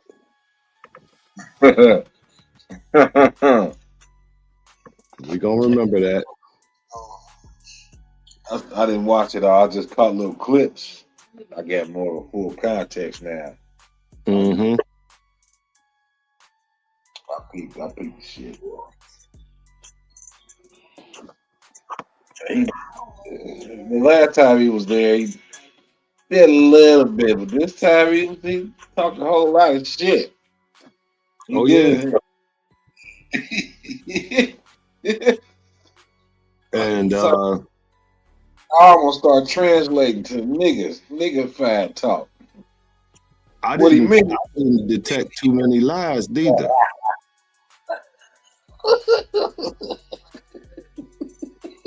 I didn't detect too many lies at all.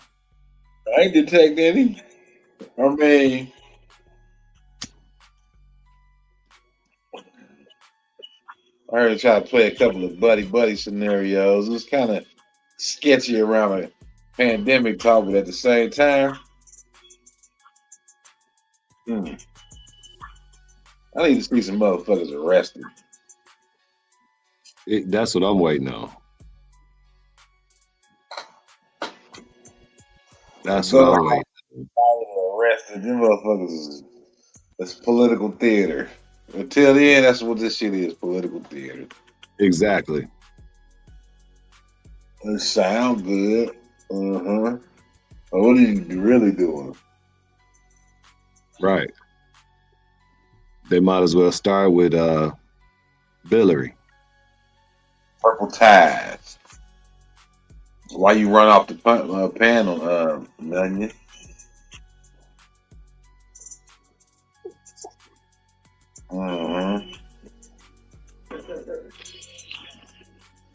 I think she went back to that other live stream she was in on when she went to the wrong one. She must have liked what she saw up in there.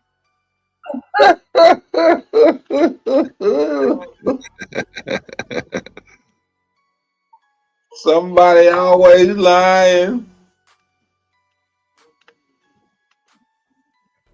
That's a good end. That's a good one to end it on.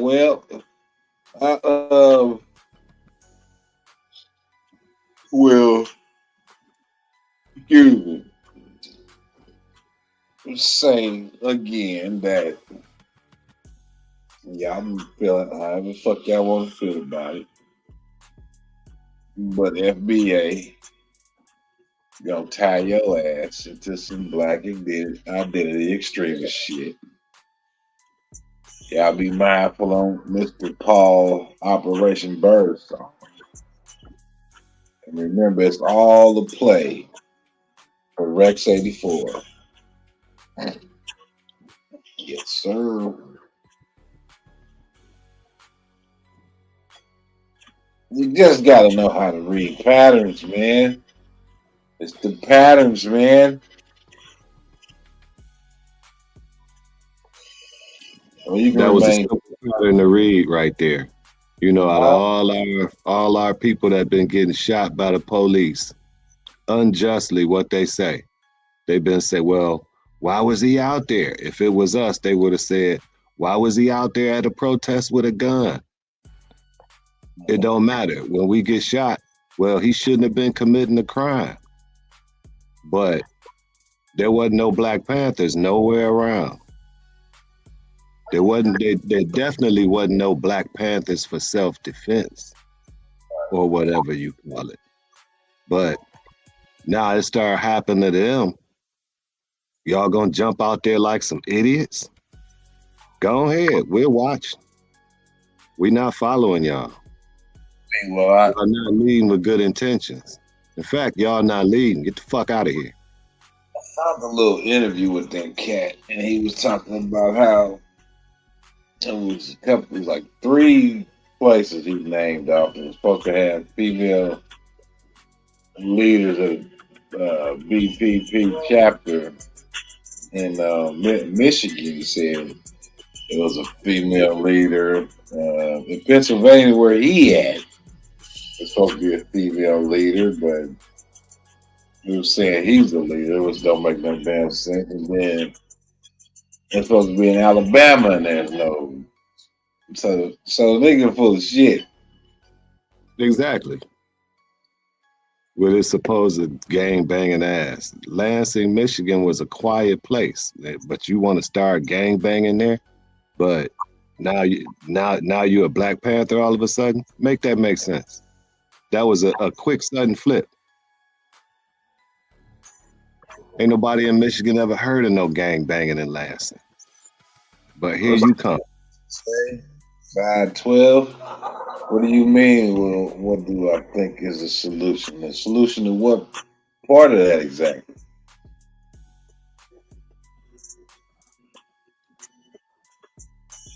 I think the solution is this ain't our fight. Oh, I know it ain't our fight. I'm just tired of all this shit together, man. Like I just see too much backtracking and everybody picking this black shit back up, and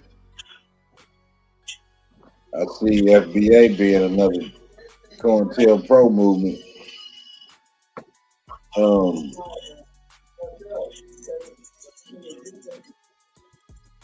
I agree. You know, they keep wanting to tie us back to Africa.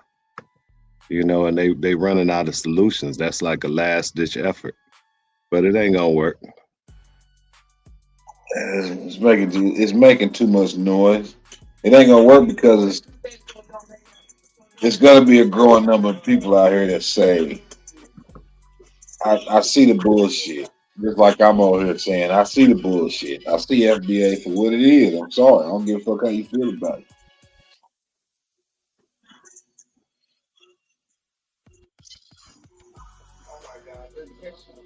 Yeah, it definitely don't apply to me. I'm not FBA.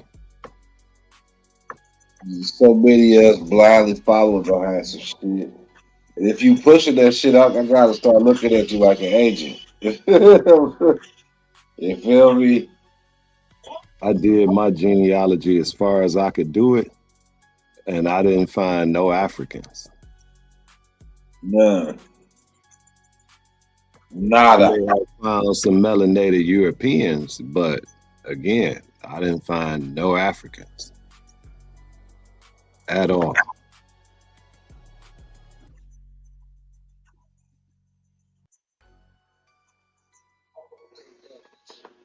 I don't think any independent person should be supported and funded from the community.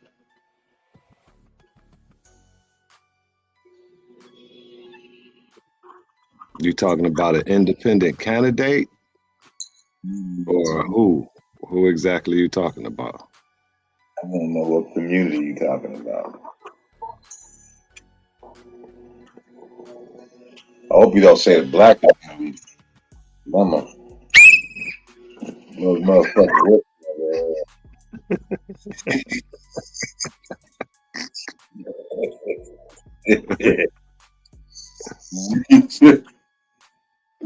Look, I'm sticking to that. It was established. We know what certain things mean. We're not rocking with that shit. I'm not rocking. I ain't black. Call me black. If you want to call me something, you can go ahead and call me an American. How about that?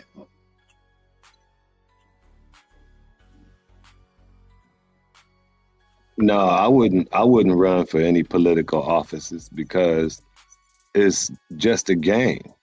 You know, if you get anywhere with it and begin to do anything for your people, you know, you're just gonna be assassinated. That's if you manage to do anything. You know, I think we should just let them have it, adjust our lives accordingly. So their legislations and all that don't affect us. Stop participating. Not a part of that system. Right. You don't have to take part in it. Only thing to that is like, you have to set up a boundary. Don't come fucking with me or none of mine, because I don't want to be a part of your bullshit. Yeah, we don't have to stay in the house that burning house that King led people into. You ain't got to stay there. You know, one of the best things our people can do for themselves is become producers. Stop being consumers. That'll improve your life greatly. That's huge.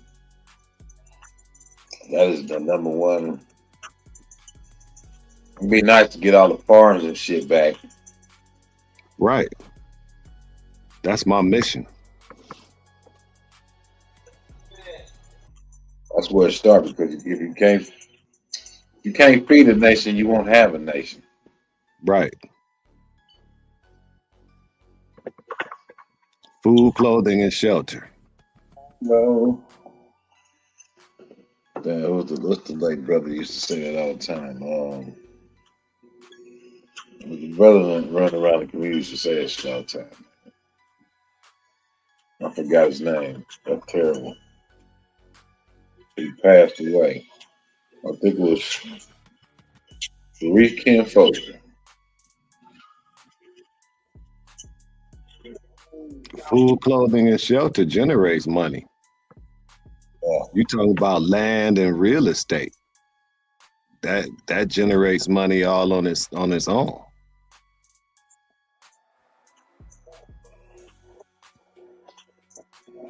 You talking about now? Whoever's asking about a monetary system, like,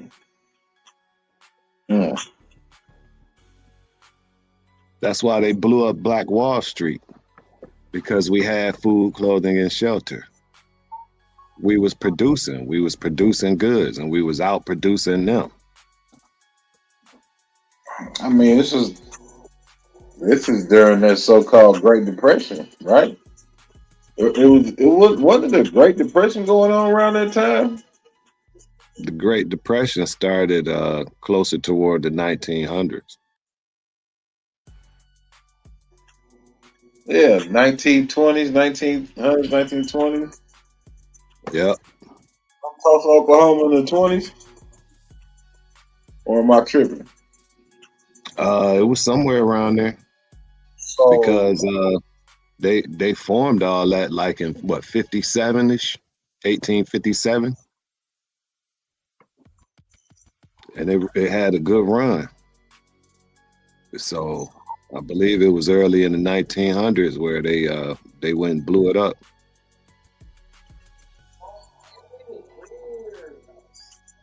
it was definitely generational wealth building. It was like, that's what I'm saying. There's no way they claim this. Everybody went through this Great Depression. When you had Black Wall Street was only one of many cities, like one of many locations where niggas was flourishing. You know what I'm saying? But who was it a depression for, though? They was in a depression. Shit. Exactly. Banks, theaters, bus lines, you name it. We wasn't in no depression because we had our own everything. How you going through a depression and you already maneuvering with Black Wall Street type cities? There's no way you in a depression. You talking about people on the outskirts. What's that?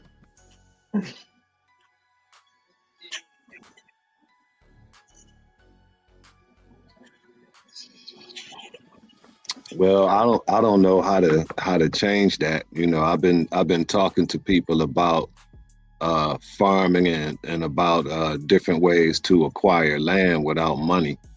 You know, if they don't listen, that's on them. Maybe if they don't listen, then hunger might be the only way to change it. But you know, the people that come to me, I'm teaching them what I can and setting them off in the right direction. I know if I can do it, you know, anybody should be able to do it. I ain't no genius. Building relationships and building bridges. Yeah.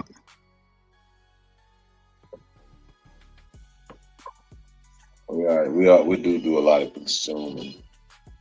That's that $1 trillion spend, an annual $1 trillion spending.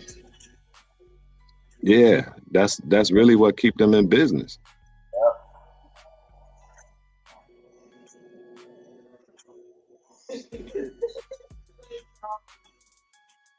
Do you think if the community did what the only white community did?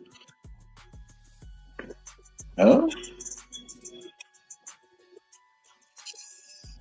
Yeah, I don't understand that question.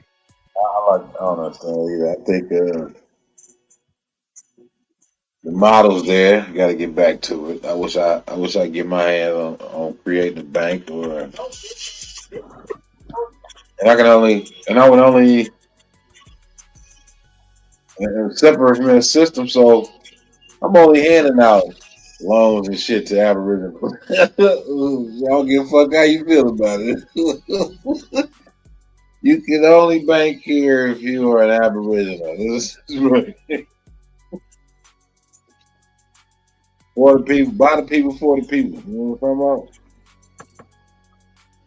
What you saying, going in rural areas and rebuilding? There is a lot of unincorporated area out there, you know, that could be claimed and rebuilt on. I mean, I don't know if starting a white or quote unquote black or brown community would be the solution, you know, but maybe just something that's independent, maybe a trade community where everybody is producing a product and trading amongst each other, not necessarily. That's nothing. Like, you gotta think about it. This, even though there's integration and all that shit, desegregation, that this country is still hella segregated. Yeah, it is. You know what I'm saying? So it's not like it's anything new. You got these immigrants running around here making them only cities, communities. They've been doing it. And even when niggas get to the suburbs, they start doing it all over again. Yeah, they gonna keep doing it, you know, because there's certain people they just don't want to be around. You know, we could do it too if it's certain people we don't want to be around.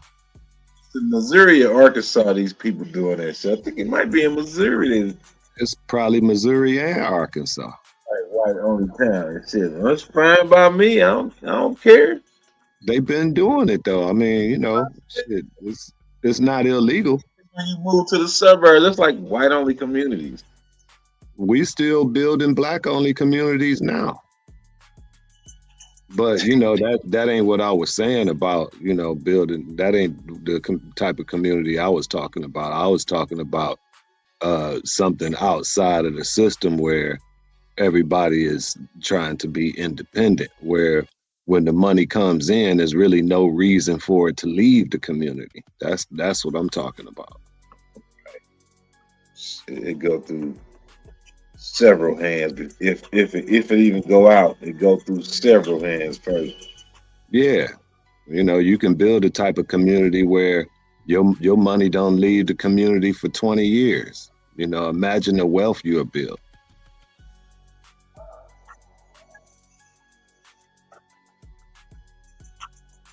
All it takes is like-minded people, and you know, when you're trying to segregate by lookership and things like that, that's when you open the door for problems. Because just because somebody look like you don't mean they think like you. You know, they can look like you and then be your arch enemy. For real, for real. Yeah, that's who behind the curtain. Right. That's really who behind the curtain. I like to call them skin folks that brought their ass over here with their slobs. My bad.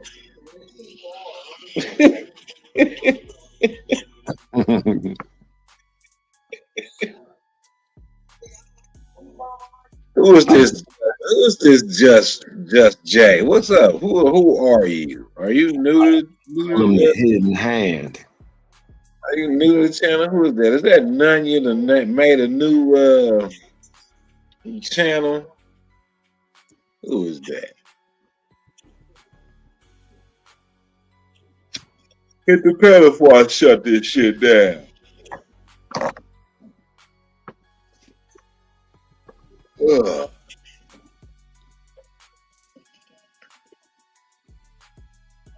If not, I'm a. Oh, new. That's what's up. Subscribe. Come on back. I like to conversate. You know, I'll have jam sessions. Talk about real life shit. Start getting into some just trans female. Huh? All right. I already know what that means, but you got it. You got it. What's your nationality? Where you from?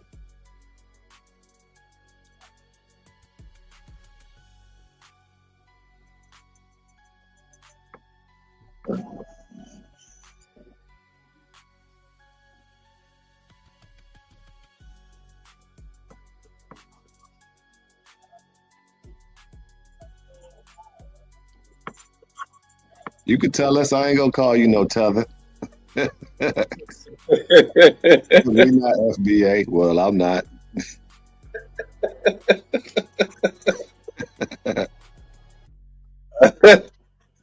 Hey, I will throw around the word tether. It's all fun and games.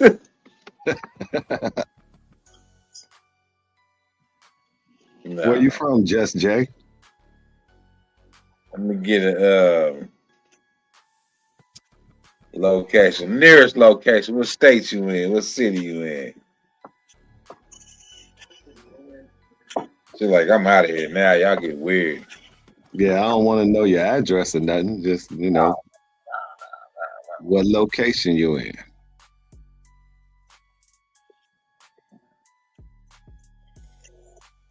Yeah, she bounced like, fuck all that. She's like, I'm good.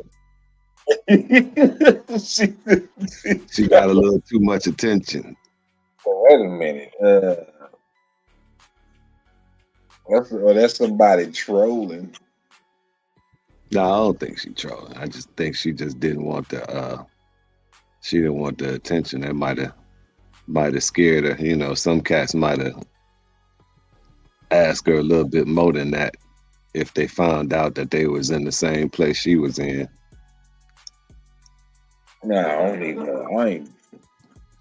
No, just to get a gauge of your audience, you know what I'm saying? Where you from? It's like, what you call it? Like, how far are you from Grove Street? I live off Grove Street.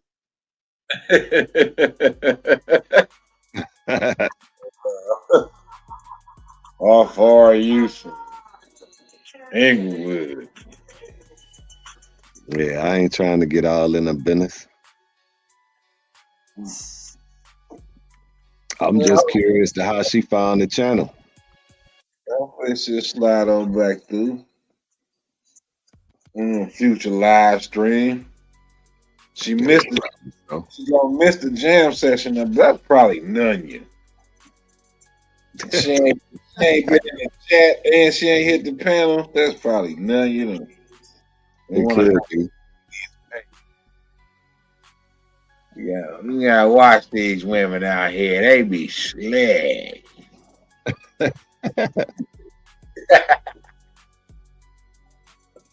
Well, Jeff J, you about to miss my little jam session before I get up out of here.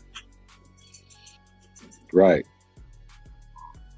One of the dopest outros ever.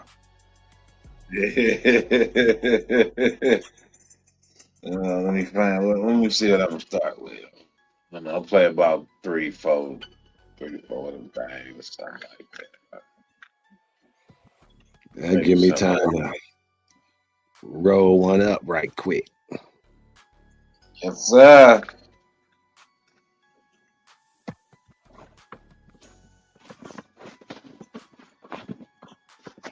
Yeah, I have been working on some new shit, but I ain't gonna break it out yet.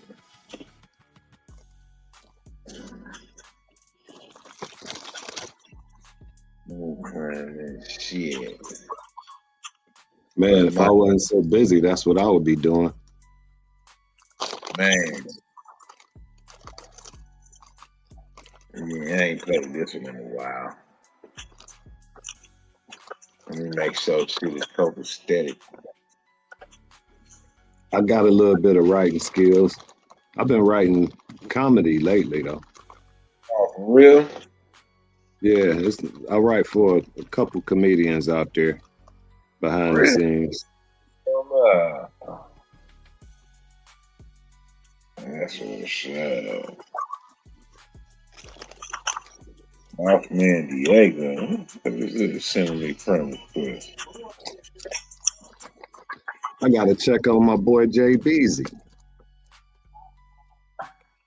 Who is that? Remember that guy I brought in the chat some months back? Oh yeah. Yeah. Ain't talked to him in a minute? No, it's been a bit too long. Check on him, make sure he all right.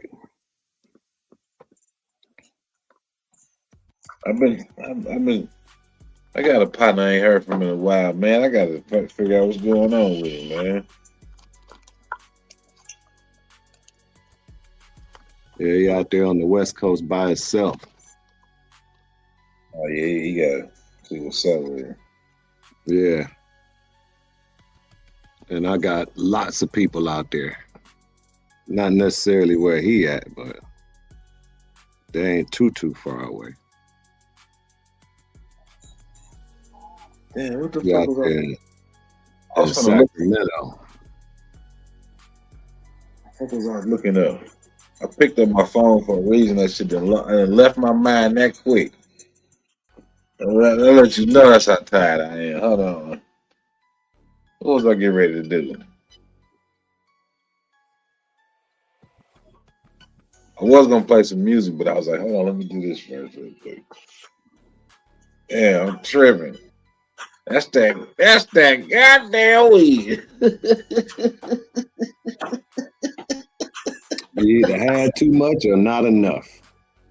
I think too much. I think I had too much. And I've been going since like 7 o'clock yesterday morning. Then it started snowing at 9 a.m. And it's supposed to snow all the way until tomorrow around 2. Damn. p.m. Is it heavy snow? It's been periods of heavy snow, but just like just blankets, you know what I mean? You know how many inches y'all gonna get? Say anywhere from 7 to 12 or something. Ooh wee. So it ain't been heavy, because if it was heavy for that amount of time, you talking 4, 5 feet, 6 foot. You know what I'm saying? That ain't blizzard conditions. I'd be complaining if I was you. Complaining about what? Well, shit. Michigan ain't. Well, I'm in Detroit, and we ain't got no snow like that. Not this season. I do believe it's some weather warfare going on right now. It's awful suspicious that soon after Trump go to WF talking all that shit, we start getting hit with winter storms and shit. Well, they've been saying this was gonna happen before he went, though. I knew this storm was coming. Yeah, but knew what he was gonna come there and say. They was like, "Yeah, get the storm ready." I'm gonna fuck up half of the U.S. right real quick. There's a lot of places that's getting up to like 3 inches of ice, man. That shit gonna knock down power lines. Yeah. Emergency response, fucking. It's gonna be all bad. It's gonna be like them damn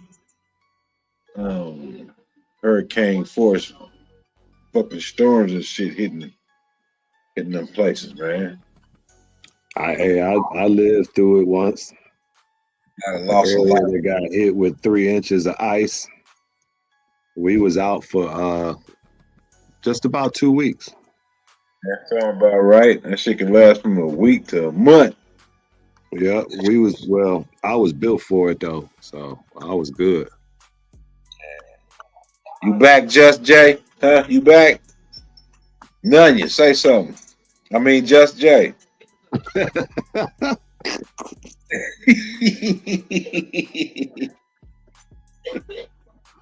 I know you ain't sleep.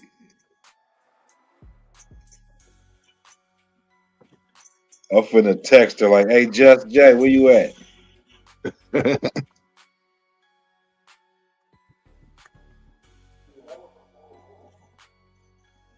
Yeah, it might get bad here too. They talking about like 10 below zero and shit. You know that's the forecast. They say they tell you like out here. They say it's 5, 6, 5. Say 5 degrees outside, but then they tell you it feels like negative 12. So I'm like, if it feel like negative 12, motherfucker, it is negative 12. Don't fucking tell me the temperature is 8 degrees outside, but it feel like negative 20. If that's what the fuck it feel like, that's what it is. Yeah, I don't pay no attention to what it feel like. I pay attention to the actual temperature and the wind chill. I'm saying the wind chill. They say the wind chill make it feel colder than the temperature actually is.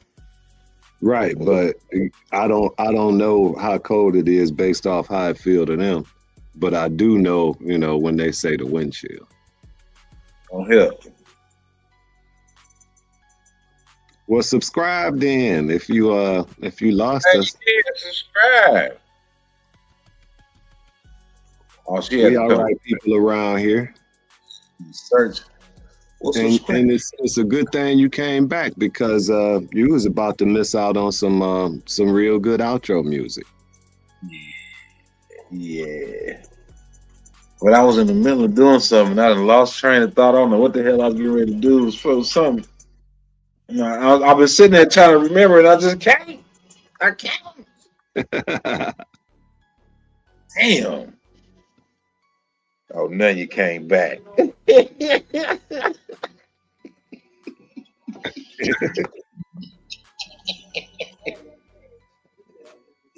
See, you've been tuned in to old dude, Mr.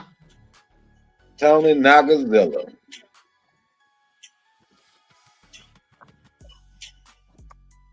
This hour, okay, almost 5 hours. Yeah, I'm finna jam out.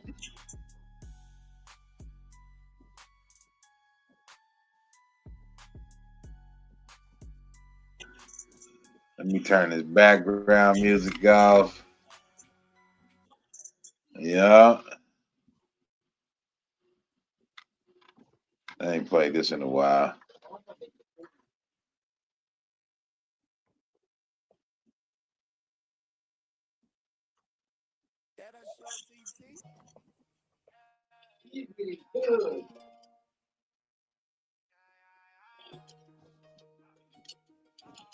That shit low.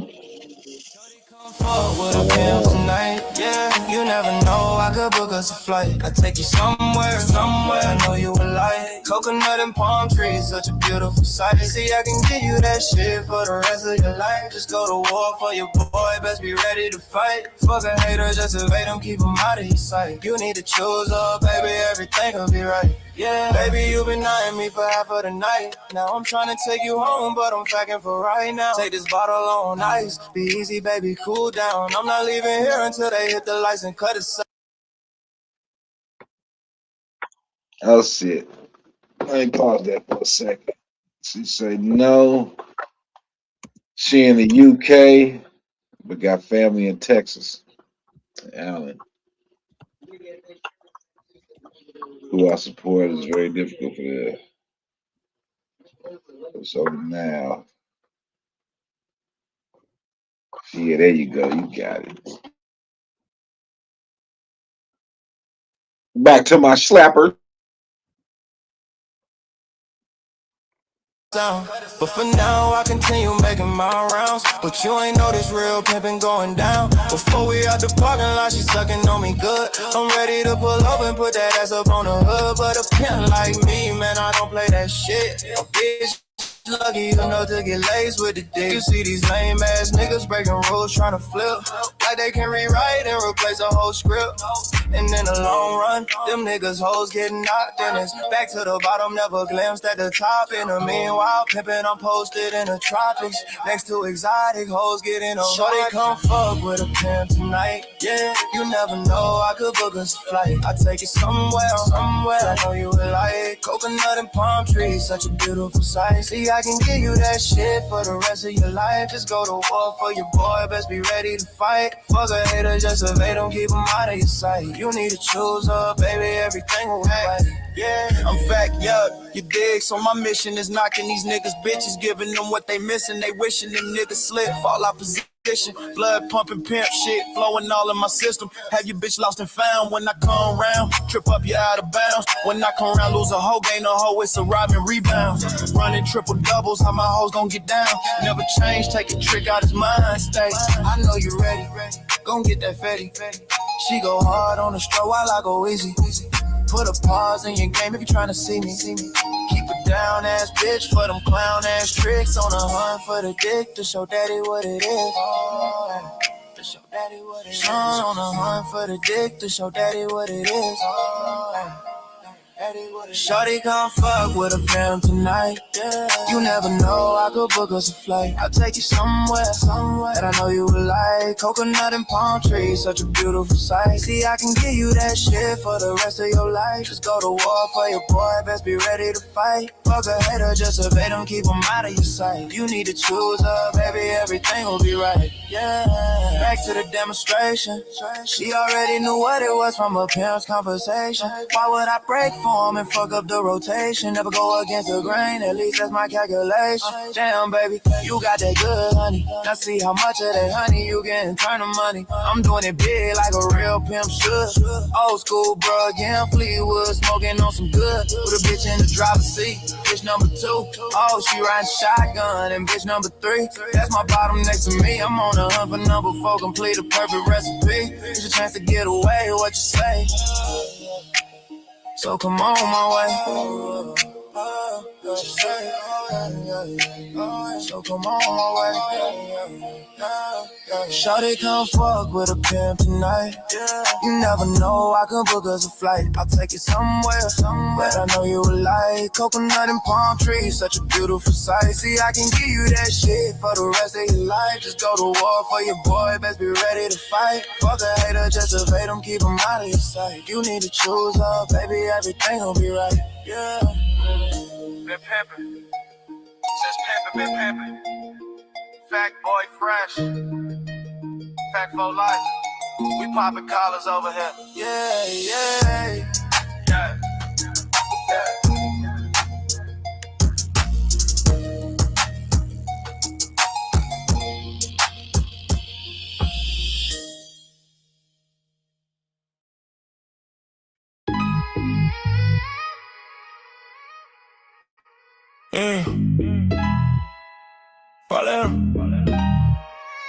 Hey, we rollin' style, rollin' on our 20s.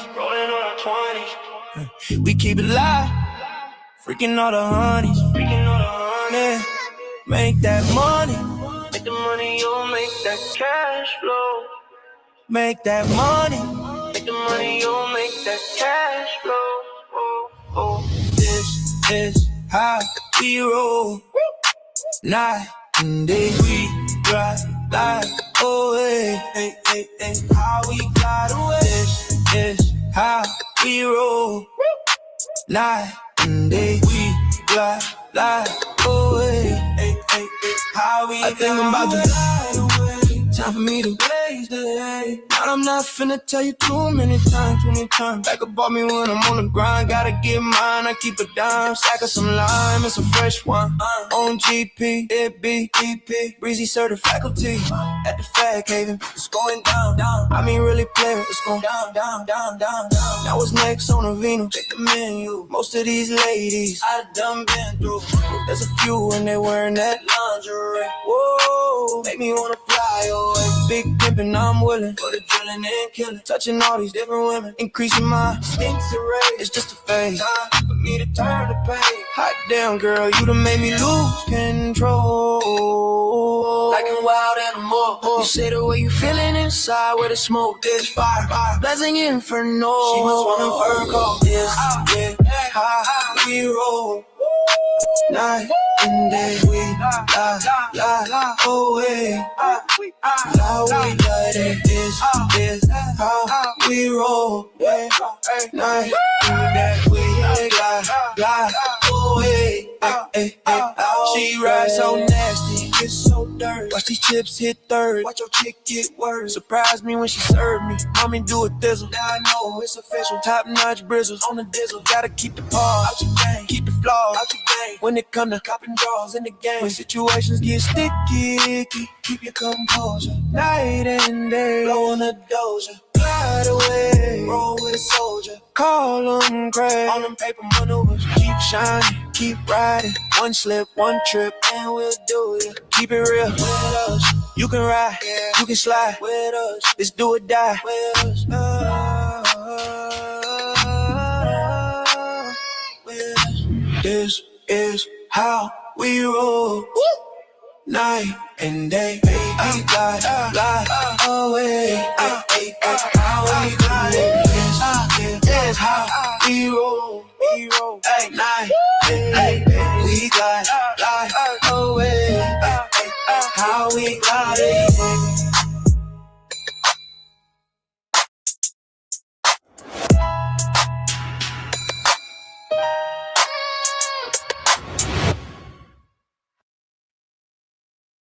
Some say we ain't old shit. Ain't that a bitch?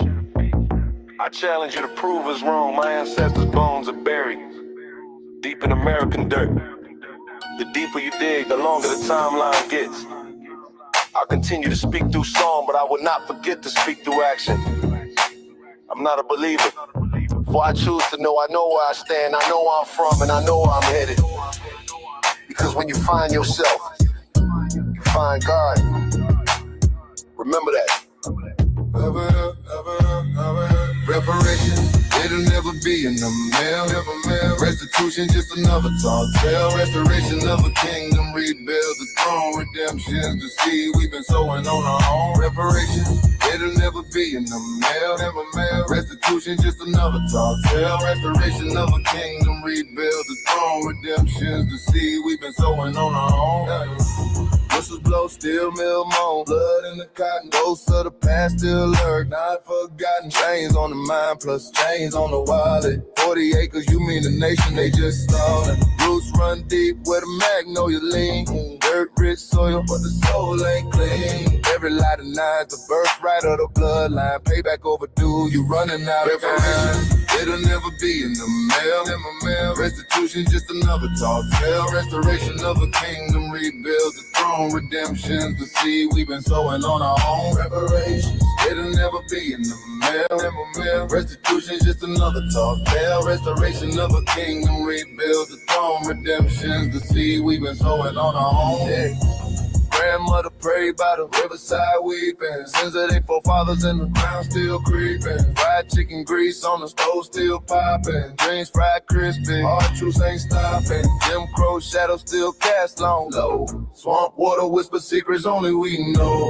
Told us to pull up from the booth that we start. How you fix a scorched field with a separation? It'll never be in the mail. Restitution just another tall tale. Restoration of a kingdom, rebuild the throne. Redemption's the seed we've been sowing on our own. Reparations, it'll never be in the mail. Restitution, just another tall tale. Restoration of a kingdom, rebuild the throne. Redemption's the seed we've been sowing on our own. Yeah. Plenty receipts for the pain they inflicted. Plenty receipts for the culture restricted. Took the rhythm, left us the blues, but the rhythm came back. Now it's breaking loose. From Delta dirt The Cahokia streets, we the bricks in the road, we the drumline beats, copper colored uprise, the hands reach for the crown. American justice, aboriginals, grab around. It'll never be in the mail, restitution just another tall tale. Restoration of a kingdom, rebuild the throne, redemption's the seed we've been sowing on our own.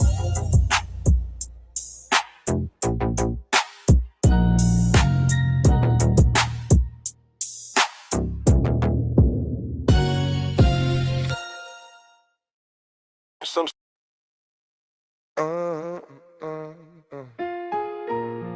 What you say now?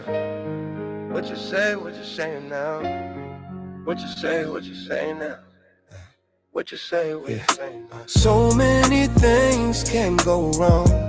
That's why we sing these songs. And that's why we remain strong. I got a second chance, now I'm back here at it again.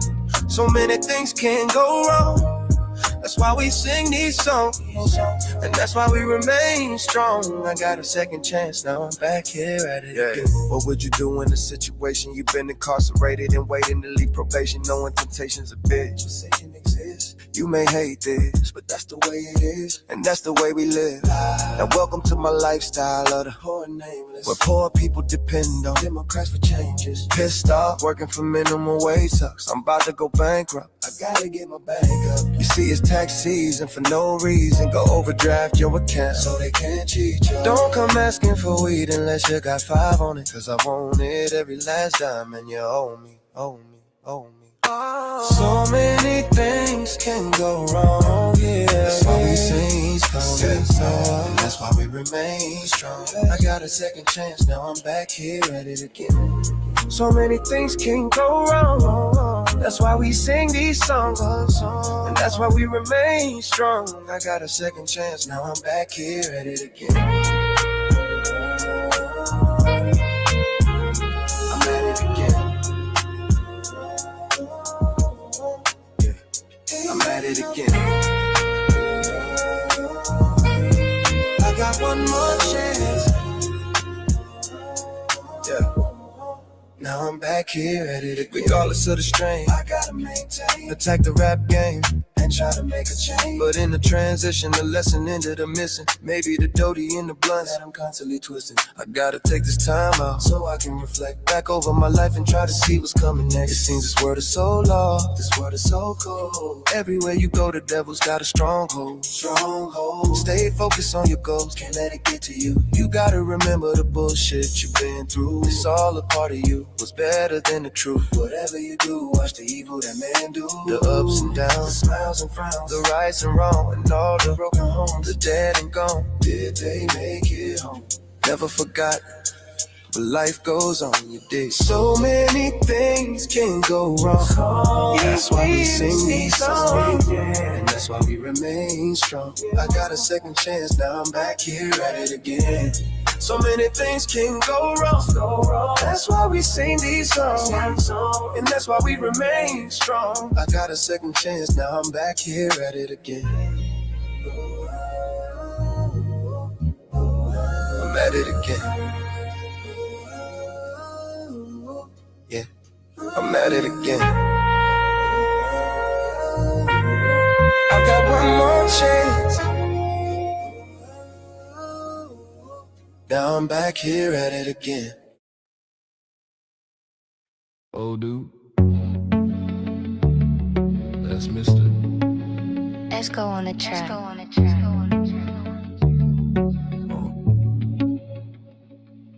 If your peace depend on everything going right, one small crack in the plan and you're shaking all night. White knuckles on the steering wheel, trying to bend the road. Calling that comfort when it's really control. I'm learning to be steady in uncertainty.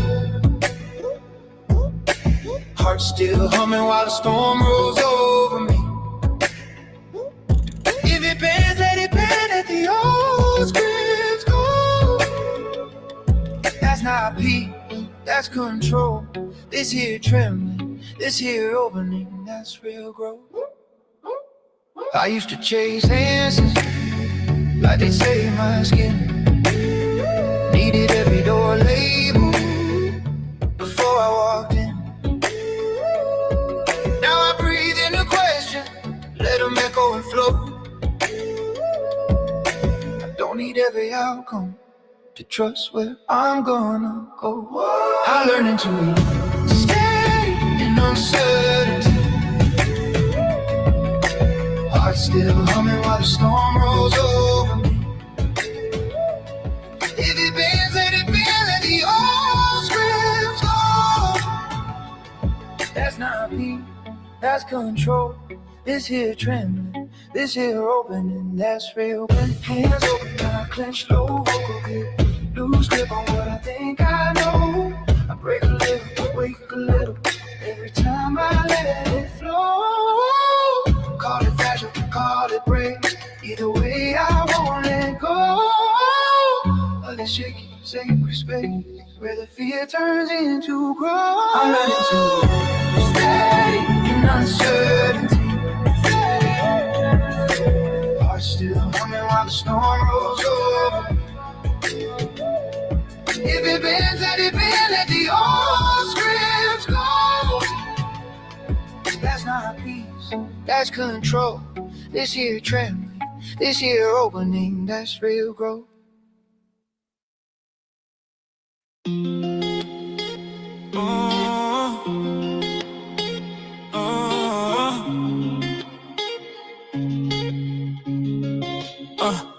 These niggas can't handle me. It ain't hard to see, that's why they all tryna damage me. But they can't get rid of me. I'm still out here running these streets. I'm still out here getting this green. But I move like a fantasy. Can't let the feds know it's me. And these hoes still after me. Cause they can't get enough of me. And they know that they can't replace me. But you can't be my wifey. I just want you for one night. Get on your knees, let's have a good time. And after that, we say goodbye. They say that they can't handle me. These niggas can't handle me. I know you can't handle me. Baby, you can't handle me. You can't handle me. Niggas can't handle me. Niggas can't handle me. I know you can't handle me. I know you can't handle me. Baby, you can't handle me. You can't handle me, baby, it's the energy. And I don't give a fuck about you niggas that be envy me. And I ain't fucking with no bitches that be acting friendly. You can't get no Benz keys, you ain't my wifey. Just come and please me. And after that, you gotta leave me. I'm outside, baby, so you know I gotta keep me. One in the head, cause you know I gotta stay on beat. They try to bring me down, but I'm never falling off. I ain't never fall off, I ain't never falling off. Never fall off, I ain't never falling off. Never fall off, I ain't never falling off. Never fall off, I ain't never falling off. Never fall off, I ain't never falling off. Never fall off, I ain't never falling off. Never fall off, I ain't never falling off. They say that they can't handle me. These niggas can't handle me. I know you can't handle me. Baby, you can't handle me. Handle me, baby, you can't handle me. You can't handle. These niggas can't handle me. These niggas can't handle. I know you can't handle me, baby. You can't handle me. Handle me, baby. You can't handle me. These niggas can't handle me. I put a bounty on them. I'm out the country. If you need me, bitch, I stay in London. But I ain't never ducking. Still keep the 40 tucking. You won't get nothing from me unless you something for me. You ain't my shorty, and I ain't never lonely. So don't be blowing up my phone when you get horny. I'm not your homie. That's why you niggas so phony. Y'all so phony. That's why you niggas can't handle me.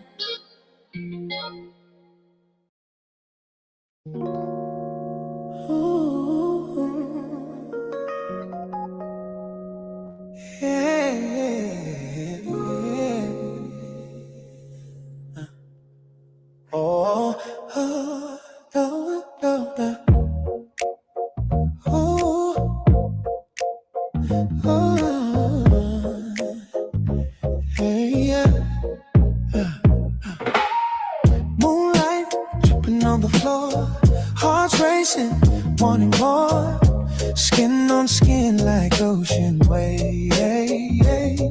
tangled in the heat we crave. Let's misbehave. Love making is what I do. A rhythm, spark, electric, hands collide. The night breaks through. Love making, yeah. It's what I do. Oh, spark, electric, hands collide. The night breaks through. Love making, yeah. Curtains swaying slow and sweet. Our shadows dance with time on me. Breathless whispers fill the air. Every move, no moment spared. I feel your pulse, it matches mine. Every second ends the line. Love making is what I do. Spark, electric, hands collide. The night breaks through. Love making, yeah. It's what I do. A spark, electric, and then it's the night breaks through. Love making, yeah, yeah. Your touch, it's a melody I sing, a song that only passion brings. The world fades, just me and you. Love making is what I do. Yeah. Yeah, yeah.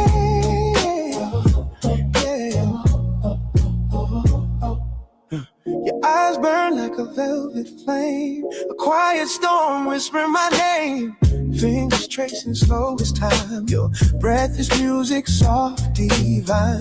The night is endless. The air so sweet. Our hearts in a rhythm. Every beat. Moonlight dripping, silver and shine. Shadows dancing, you and I. Every touch a gentle spark. Loving loud inside the dark. The stars are falling. We pull them near. Yeah. Every sigh erases fear.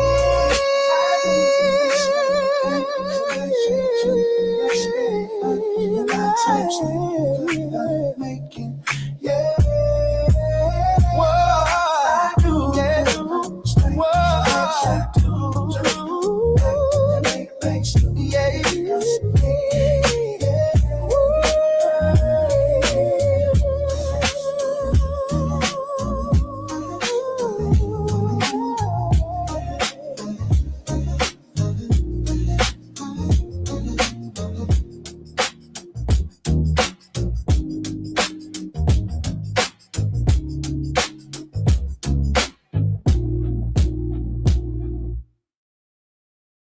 Yeah, yeah, yeah.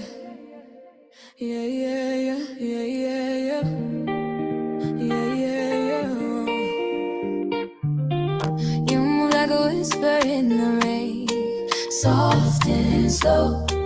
I can't explain. Every step pulls me closer. Can't refrain. Your light, a spark lights up the air. Do you know? Do you care? Shadows and sunlight, dancing in time. Your heart beats with mine. Your heart beats with mine. Your heart beats with mine. Love like a rhythm, endless and kind. Love like a rhythm, endless and kind. Endless and kind. I speak in verses, you reply in rhymes.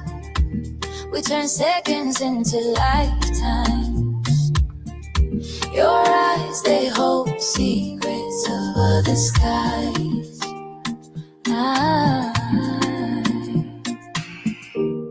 Do you see the way stars leaning to hear us? Do you feel the world spin just to be near us? Shadows and sunlight, dancing in time. Your heart beats with mine. Your heart beats with mine. Your heart beats with mine. Love like a rhythm, endless and kind. Love like a rhythm, endless and kind. Endless and kind.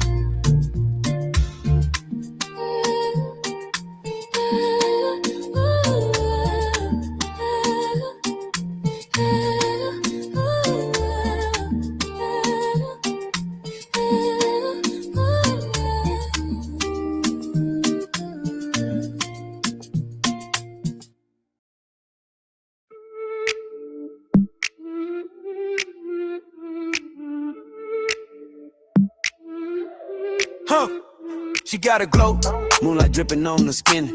Chocolate silk, the universe tucked within it. Every step a sonnet, every word a hymn. Her laugh a melody, my world starts to spin. He got a fire, and but eyes that never fade. Shoulders broad, holding burdens life has made. Voice of velvet thunder, steady in the shade. With him I'm safe like a house love is made. We enter the grind, like roots beneath the ground. Two hearts beating in the same profound sound. No need to search, no need to roam. With your love, I found my home. Her dreams paint murals on the night sky's face. Every glance she throws a masterpiece in space. She ain't a diamond now, she the whole mine. Queen of my life and the crown's divine. His strength is steady like rivers carving stone. You're soft enough to make the wild feel at home. He ain't a star, nah, he's the whole sky. King of my heart with a love can't die. Every wound healed by the touch, the word. Every doubt silenced by the truth we heard. Through storms and droughts we stand, we thrive. This love eternal, it's alive, alive.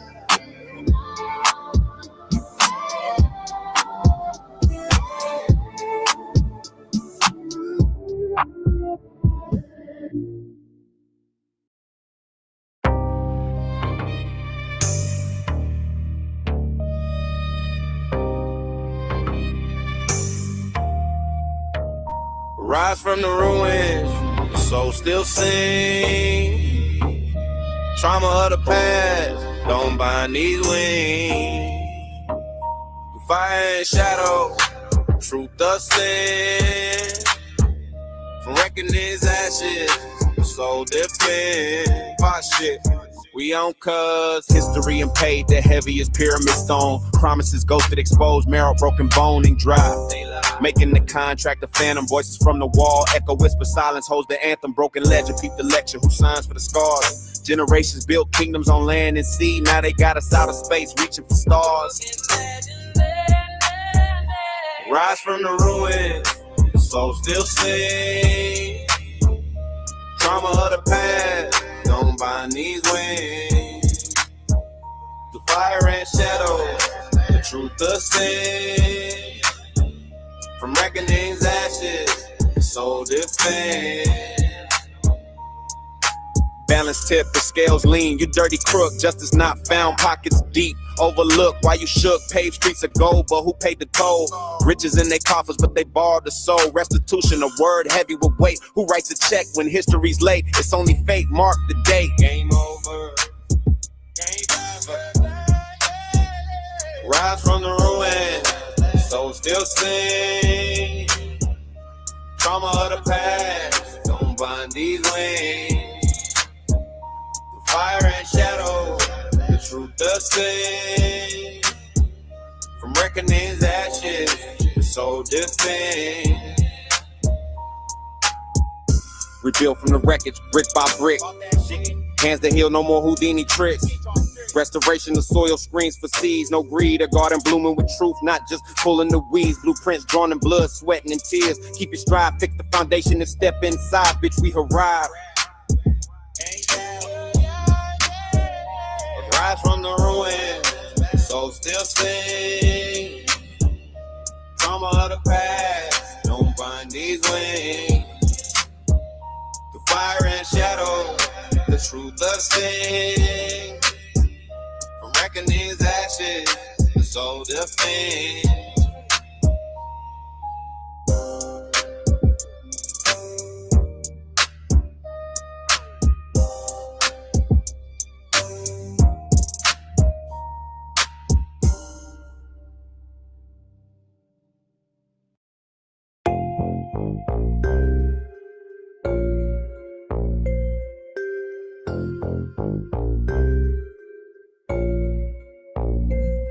Give me the BAY breeze. Baby, don't chase me or you going off E. Crazy how them bitches turning slack on me. I'm not one of them boys that running back on C. I'm not trying to force it if you don't like me, but of course they hit my phone nightly. I told her I ain't playing for the wrong team. No, baby, I don't rock that type of jersey. I can still put you on my highlight reel. I got a highlight still, hit me on my cell. She had to dial my number in Braille. I had to paint the picture in hell. I'm on the chain with it, I could leave it. Stuck in the street, I could bring it home and chain it. Back to the leash, I could do it off the brain. I don't need no leaf, nigga, this is a Bay Breeze. Hey, this is a Bay Breeze. Off the top, I don't need no, this is a Bay Breeze. Off the top, I don't need no, this is a Bay Breeze. Off the top, I don't need no, this is a Bay Breeze. Off the top, I don't need no leaf. Yeah. My name in the mouth don't make me have to pull it. This a big bullet, this ain't made for big bullets. Try to kick dirt on my name, I call it pull it. Made her go insane when she found out that I was fully. I don't mean to be misunderstood. The people think they know me from the name that I put. I never did it cause they told me I should. I'ma be a winner till they claim that I'm good. If you ain't going for the big four, what you playing a game for? Never sell your soul for a chain, bro. We already came from the chain gang, bro. All these problems weighing on my mind, like I can see the solution through the limelight. Put your shades on, the future is bright. This is your day one, welcome to your life. Hey, this is a Bay Breeze. Archetype, I don't need no, this is a Bay Breeze. Archetype, I don't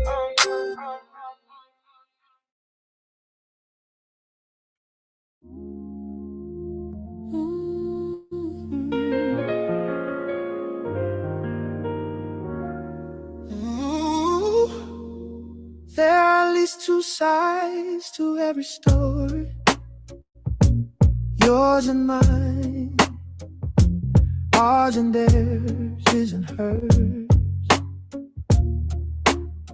You say you never meant to blur the borders, I say I never raised my voice. We argue over every single corner of a choice we can't avoid. If every truth keeps twisting in the telling, then in all this rewinding, all this trying, someone's always lying. Every word reshapes the same old ending. Then in all this rewinding, all this fighting, someone's always lying. You circle back to something said last winter, I swear it slipped right out my head. You call it proof, I call it splinters, little shards we never share. You keep your facts like folded legal letters, I keep my feelings in a pile. We take turns playing who remembers better, till we both forget the why. If every truth keeps twisting in the telling, yeah, then in all this rewinding, all this trying, someone's always lying. Every word reshapes the same old ending. And in all this rewinding, all this fighting, someone's always lying. Maybe it's the fear that makes us edit. Maybe it's the hurt that has a line. Maybe we're just bad at saying I did it, so we underline the other side. The truth keeps twisting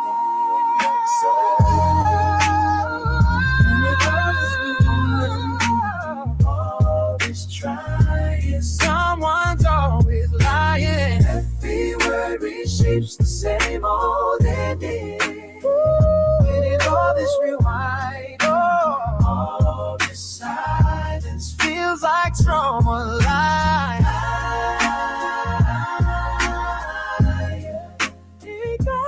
All this rewinding, all this trying, tell me who is lying.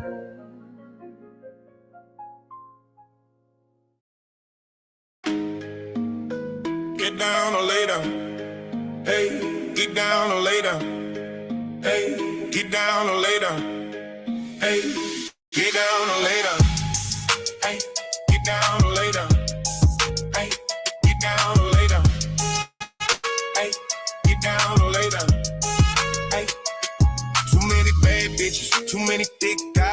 Smoking blunts, acting funny, playing jazz like Nas. It ain't hard to tell we like the last kind. No sympathy, they try to give me for my last dime. On the ride, used to catch the 29, kept it on me, made me walk it cause it cost a 25. Jugging off the summer by the symbol, all I wanted is mine. Shooting movies, keep that 40 on me like the son of Sam. On the move, just like goons with a plan. Send a shot, get it hot, that's a 10. West Coast, let's go, bitch, I'm the man. All of that work and just go get your man.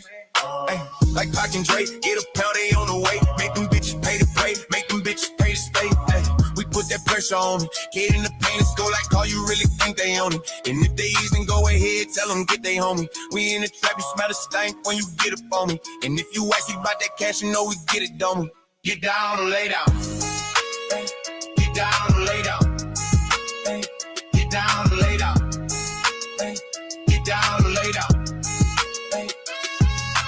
Pimpin' hoe, you stick to the coast, she not off limits though. Simmer slow, keep it on low and let the liquor flow. Tell her go and she come back with bands and shit ain't difficult. If he play, tell him go get his mans, we getting physical. It's a go, ask about me, bitch, I been a pro. Yeah, let's go, we shoot through the scope, you niggas pigeonhole. Biggest ghost, talking about that dope, the shit that gave him hope.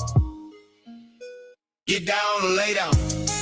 Ay, get down or lay down. Ay, get down or lay down. Ay, get down or lay down.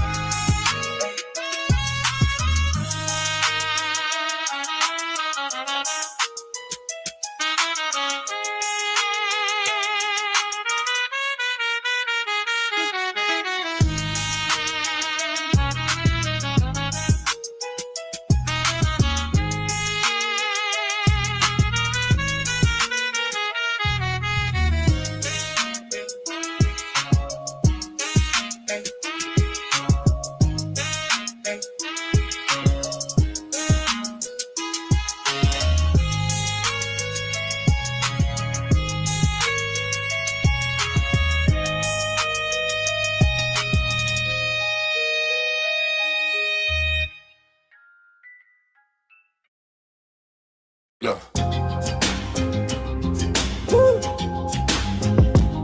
The rap game. Don't push me, cause I'm close to the edge. I'm trying not to lose my head. It's like a jungle, sometimes it make me wonder how I keep from going underground, why I keep from going underground, how I keep from going under. Gangsta. It's like a jungle, sometimes it makes me wonder how I keep from going under. The nigga broke a nigga waiting on the bundle. You got smoke, nigga, meet me at the tunnel. The F&N make a tough nigga humble, make a smart nigga act dumb. They say if you don't play, you can't win. I'm a whole gangster, bitch, I can't pretend. Yeah, my heart so cold, like the night we in. We was selling white cause it was quicker to the ends. Now my bank account look like the numbers on the VIN. Just another day, now my dog in the pen. This shit a marathon, baby, don't break a sweat. The play went smooth, I still break a neck. They say more money, more problems, I'm like, bet. If money ain't the problem, I don't got it yet, shit. Who the harder nigga had the mo? No, in the trap, I with a shotgun by the door. I remember sleeping on my auntie floor. Cop knocked on the door, so I jumped out. Tell them free everybody. I'm the one that got the D, everybody. You the type to try to leech off everybody. I'm the type to find a breach and get up out it. The rap game. Don't push me, cause I'm close to the edge. I'm trying not to lose my head. It's like a jungle, sometimes it make me wonder how I keep from going under. How I keep from going under.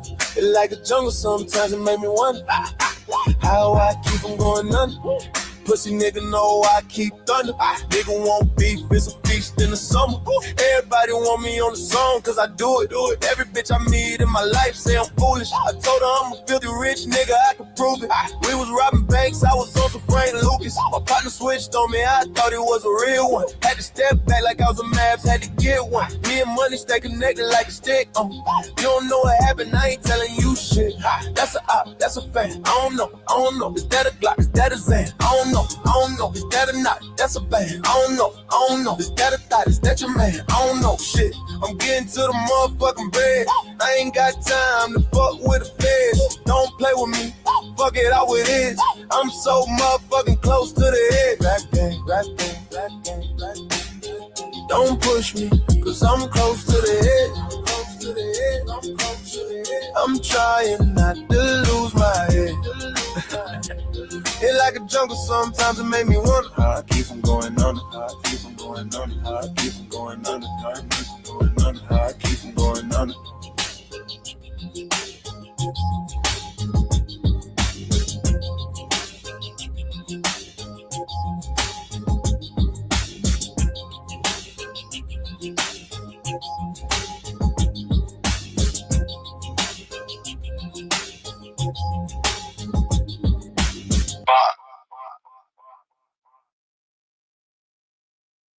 Isn't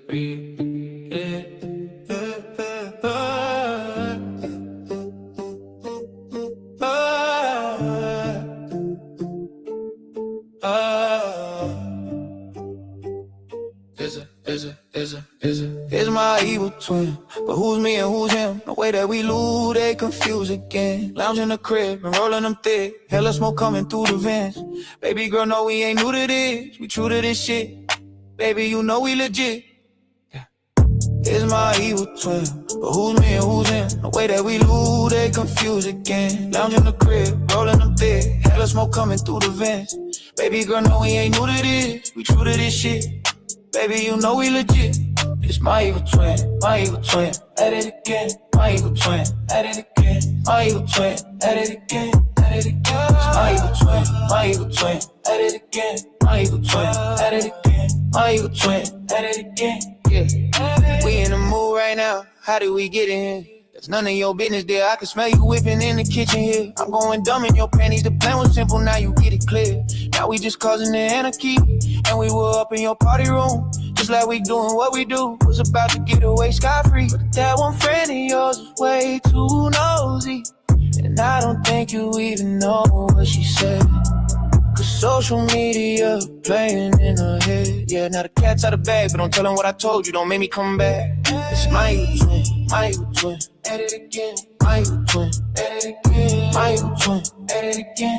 It's my evil twin, at it again. My evil twin, at it again. My evil twin, at it again. You know what? My fault. You know what? Let me come back. Hold up, wait.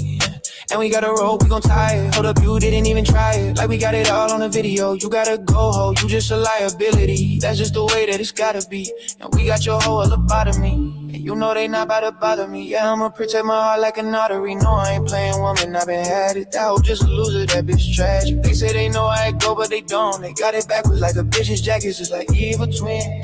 And we already know who wins. You don't wanna go through this again. You don't wanna go through this again. It's my evil twin, at it again. My evil twin, at it again. My evil twin, at it again. My evil twin, at it again. My evil twin, at it again. My evil twin, at it again. Yeah.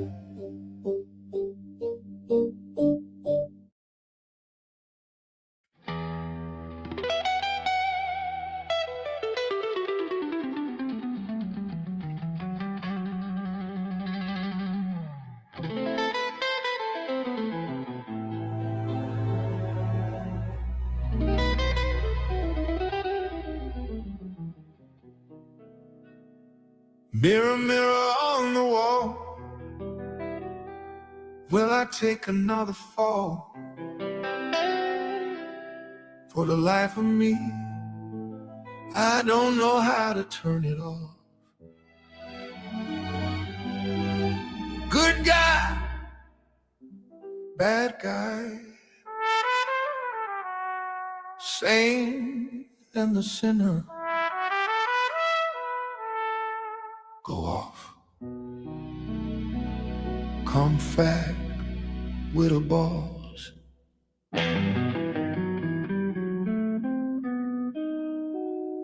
Are we the prayer or the sin we're in? Do we burn or do we win? Saint or sinner, that shit is wearing thin. Good and evil, call them both my friend. Man in the mirror, why you speaking so loud? Truth in my face, that voice, that sound. Is it me or you who's wearing the crown? Good versus evil, the line's breaking down. Man in the mirror, staring at a shot glass, seeing the twin I know. He spoke to me and said, you fucked up for sure. What you mean? Now I walk where the sun glows. He snaps back. Even angels got horns, you know. Yeah, I know. Heart beating Morse code, tapping in the chest. Good and evil wrestling, no referee to rest. Every prayer you spit's got a hidden request. He laughed. I know the truth hurt. You better clean up your mess. Man in the mirror, why you speaking so loud? Truth in my face, that voice, that sound. Is it me or you who's wearing the crown? Good versus evil, the line's breaking down. Man in the mirror.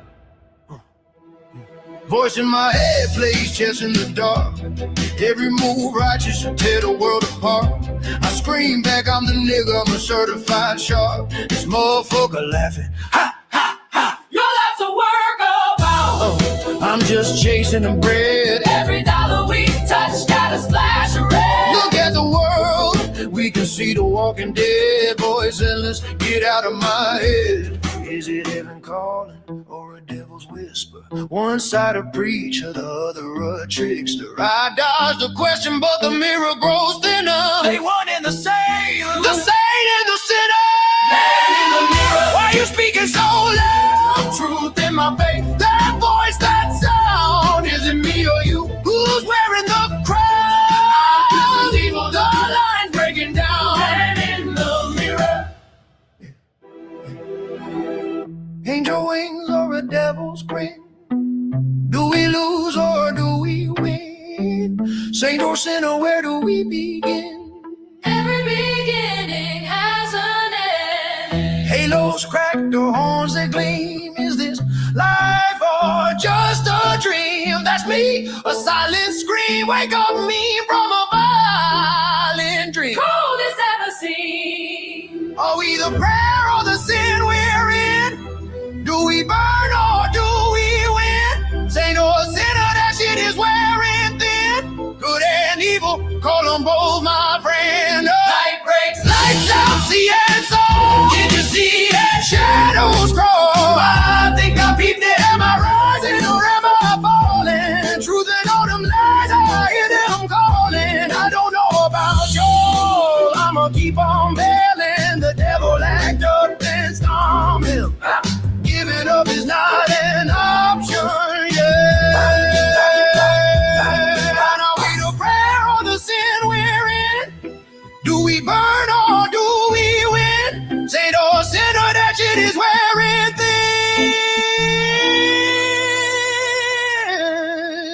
thin. Good and evil, call them both my friend. Man in the mirror, why you speaking so loud? Truth in my face, that voice, that sound. Is it me or you who's wearing the crown? Man in the mirror, I see a man in the mirror. Man in the mirror, I'm looking at the man in the mirror. I see a man in the mirror. I'm looking at the man in the mirror.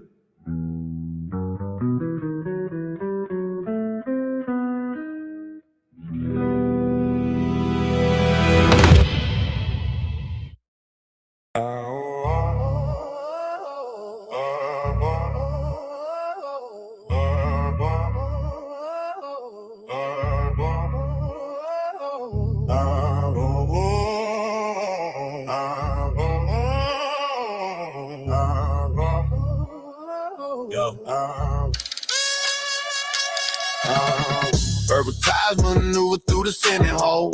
Pocket stuffers back on deals and dirty cold. Promises fold quicker than a house of cards. While the city bleeds out in the boulevard. Caviar, dream, champagne in their veins. But the people eat struggle, wash it down with pain. They preach trust me, but their words all in vain. Rotting at the core, selling futures away. Corrupted heathens in their purple ties creed. Siping your soul while you're fast asleep. They grin, they spin, they sleepwalkers, then keep the loot. Bow down and kiss the feet of men in the black suits. Golden pen signing away broken nose. Campaigns funded by the devil in a gold. City lights, dim streets cracking in despair. They build their mansions, we're gasping for air. Couple tears, pull strings, marionette smiles. Fake handshakes stretching miles and miles. The courtroom's a circus, perp the purple ties. Justice both cheap, true, buried in lies. Red or blue, same venom is brewed. Very poisonous, that purple stew. I told you about the evil that men do. By the flock, keep the wolves in view. Paper trails burn, evidence erased. You can see the ruins all over the place. They toast to the power of bitter disgrace. Rise from the ruins, this is your space. Suit sharp, smile, plastic handshake, venom. Pocket stuff, promises can't even defend them. Grease on the gears, the machine stay churning. Every vote cast, another bridge keeps burning. Snake in a purple tie, hissing through the lobby. Behind closed doors, dirty deals is a hobby. Campaign fun, stopping truth gon' miss. And the louder they talk, the less we listen. Puppet on the strings, corporations pull tight. Whispered in the dark, but it echoes in the light. Golden tongue with a fork, but the words all hollow. Lead the people blind, make them beg, then follow. Red or blue, same venom is brewed. Very poisonous, that purple stew. Told you about the evil that men do. Divide a flock, keep the wolves in view. Paper trails burn, evidence erased. You can see the ruins all over the place. They toast to the power of bitter disgrace. Rise from the ruins, this is your space. Corrupted heathens in their purple ties scream. Stopping your soul while you're fast asleep. They grin, they spin, they sleepwalkers and keep the loot.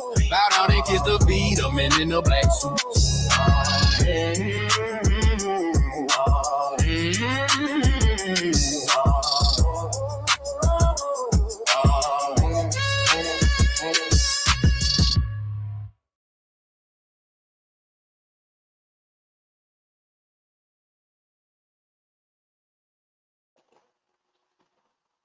All right, peeps. Well, time for me to call it a night. All right, brethren. So, oh shit! Who all You done sleep? woke me up. Nah, shit. I can't go to sleep. Oh damn! I'm about to say, see if I can remember the big dog Philly slid through for a minute. Salute. None your business was in the building. Appreciate it. Oh, ain't too many other motherfuckers that they ain't saying nothing. Just Jay. Starseed. Yeah, Just Jay and Starseed. Yes, sir. I seen Starseed before, I do believe. Yeah. That motherfucker be around. Okay, let me see. I'm scrolling. I can't see nobody else. Somebody been watching, but they ain't been saying nothing. Yeah, that's all that's spoken here anyway, it was them people. Right. Let's hit that like before you dip. Remember, don't be a black identity extremist.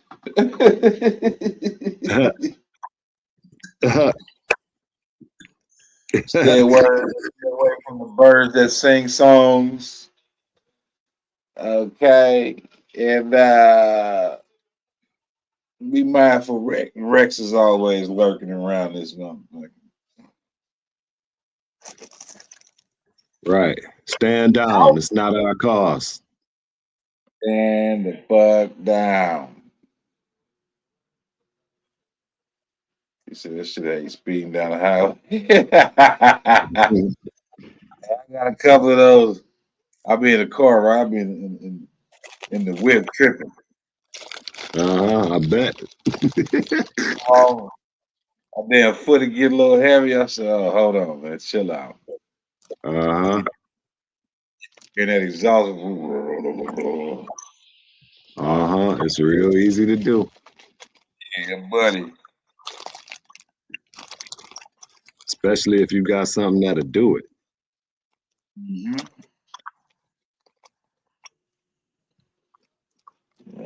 Viewers. Gang gang. Gang gang. I'll be with my gang gang.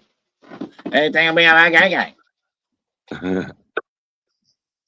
All right, peeps. I'm gone. All right, dog. Next time.